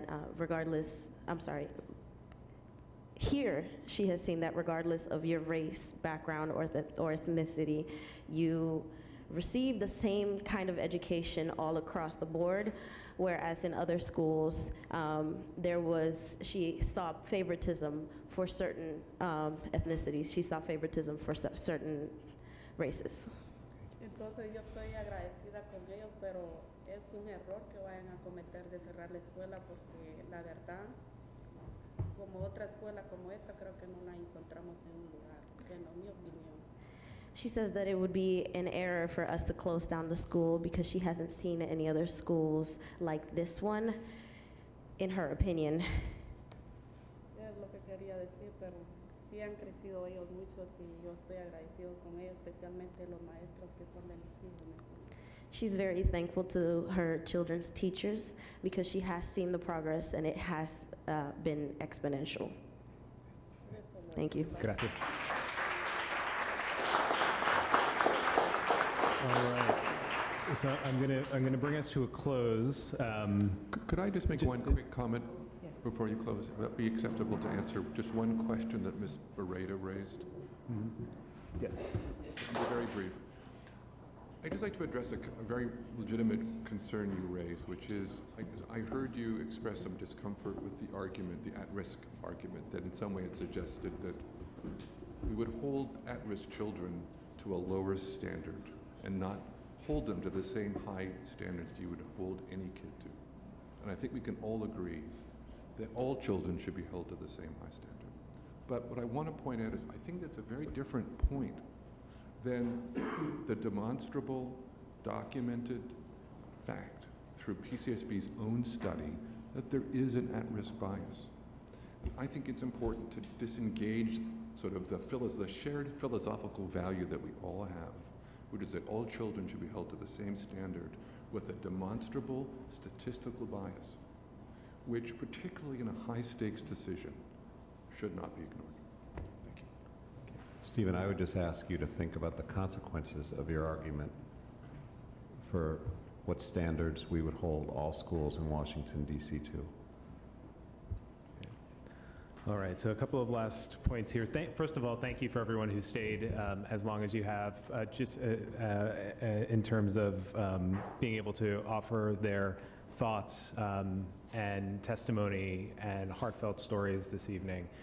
Again, just a reminder that any additional testimony, or if you'd like to submit what you shared this evening formally, please do so by the end of the day on Friday.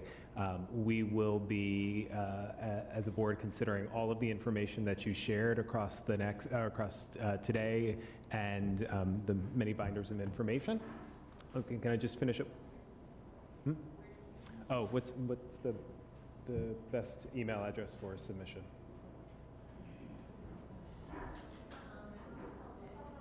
Public comment at dcpcsb.org. Perfect. So public comment at dcpcsb.org.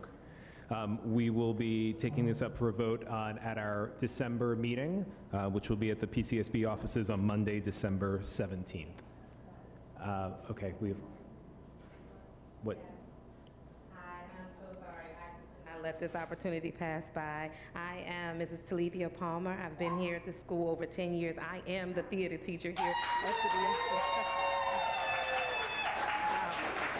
I am going to be very quick. I had a whole lot of 10 arts educational fast facts that I wanted to talk about, but a lot of them have already shared them, so I'm not going to be redundant. But I do want you to really stop and take a serious look at that clip. Mr. Kennebrew, can you play it again? Because a lot of these stories that you heard today, they are factual, and the arts is very therapeutic. Being in theater class, I have tons of stories that I could tell you, and I know we have some work to do. That opportunity, allow us to infuse the academics with the arts. And I want you to take a listen again to some of our students, because they have gone on to college. They've graduated, low income. I'm just going to read it anyway while he's getting the film together. Oh, yeah. Oh, you got it? Yes, go ahead. This is one of our students, and half of our kids and some of the students who are a part of my theater department, they now have their Screen Actors Guild card. Some of these same students that you saw today, they've done movies. Some of them are on Orange is the New Black. They are excelling in the arts, and he's going to take it away for us. Go ahead.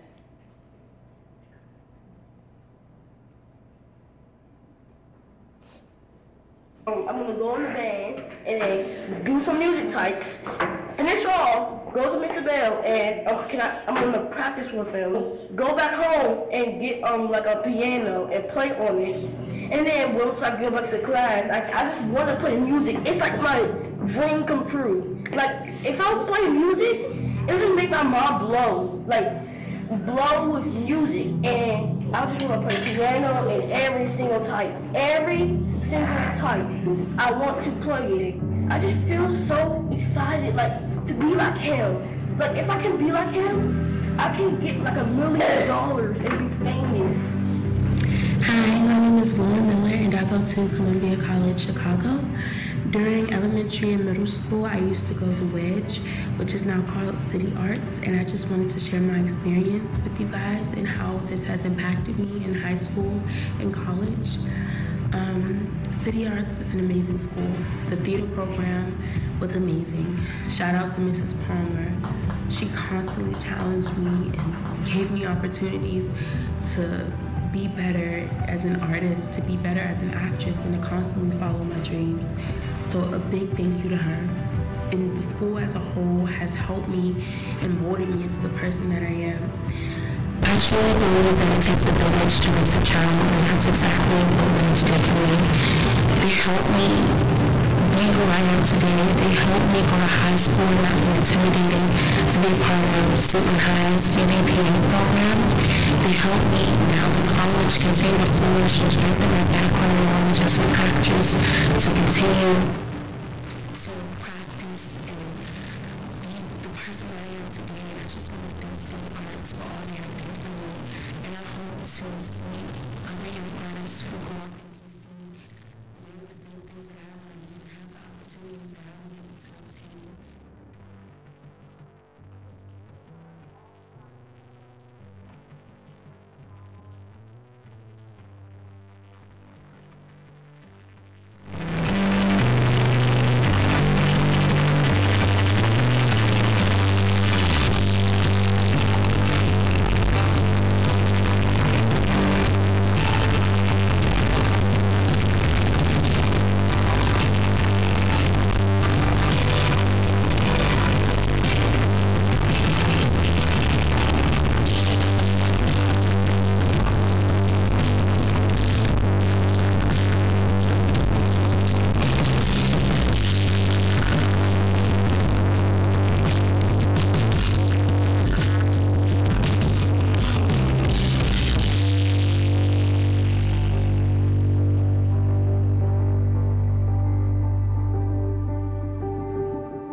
As well for Ava DuVernay for the Central 5 along with Tehran. He also had his video landed in the hands of Meg Ryan and Tom Hanks. He got a couple of callbacks, like 5 callbacks for that, and got paid for it. And he also attends Duke Ellington. This young lady, she's no longer with us. She's being homeschooled, but because of us, she is on The Orange is the New Black. HBO's Crashing. She's one of our students who has her Screen Actors Guild card and is a part of the Astra. And she was in a Ray Lewis commercial, doing her thing, doing the daggone thing. Lyric Dixon, some of you all may have seen her viral video, "Where y'all going, to the pool?" Her video has now been shown on the Ellen DeGeneres show, also on The Real, The View. You can pull this up and you can see her viral video, "To the pool," and she's only 4 years old. If you have been to City Arts or Wedge, we do a number of plays all the time. We encourage the board to come out to see our plays. This was Destiny in Oz. Jordan Kofer, Amira, and Justin.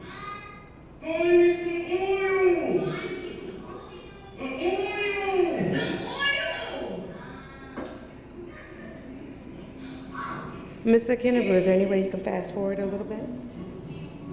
We're just going to fast forward because I know I want to stick to the time just a little bit. But he does go and sing. So we have vocalists at this school, artists.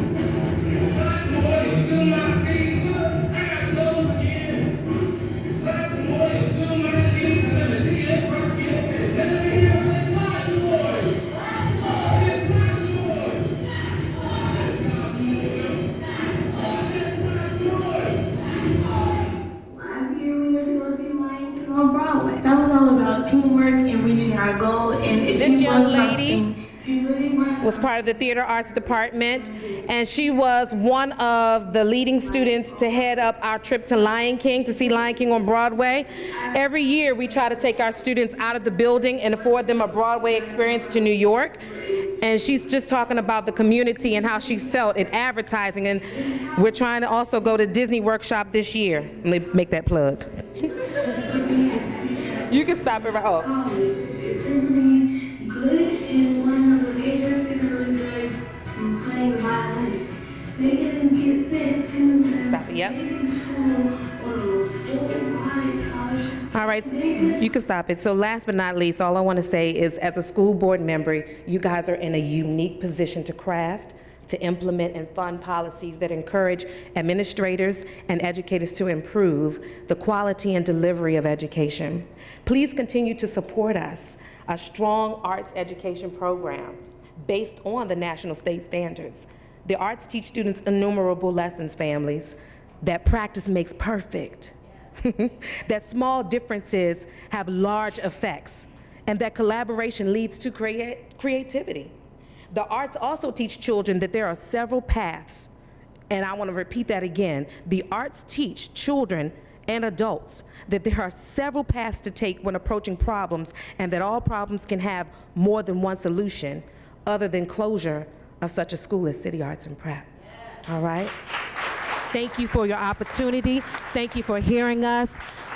We want to continue to partner, and if there's anything that we can do to assist in keeping the school going, please reach out. Don't hesitate. Thank you so much.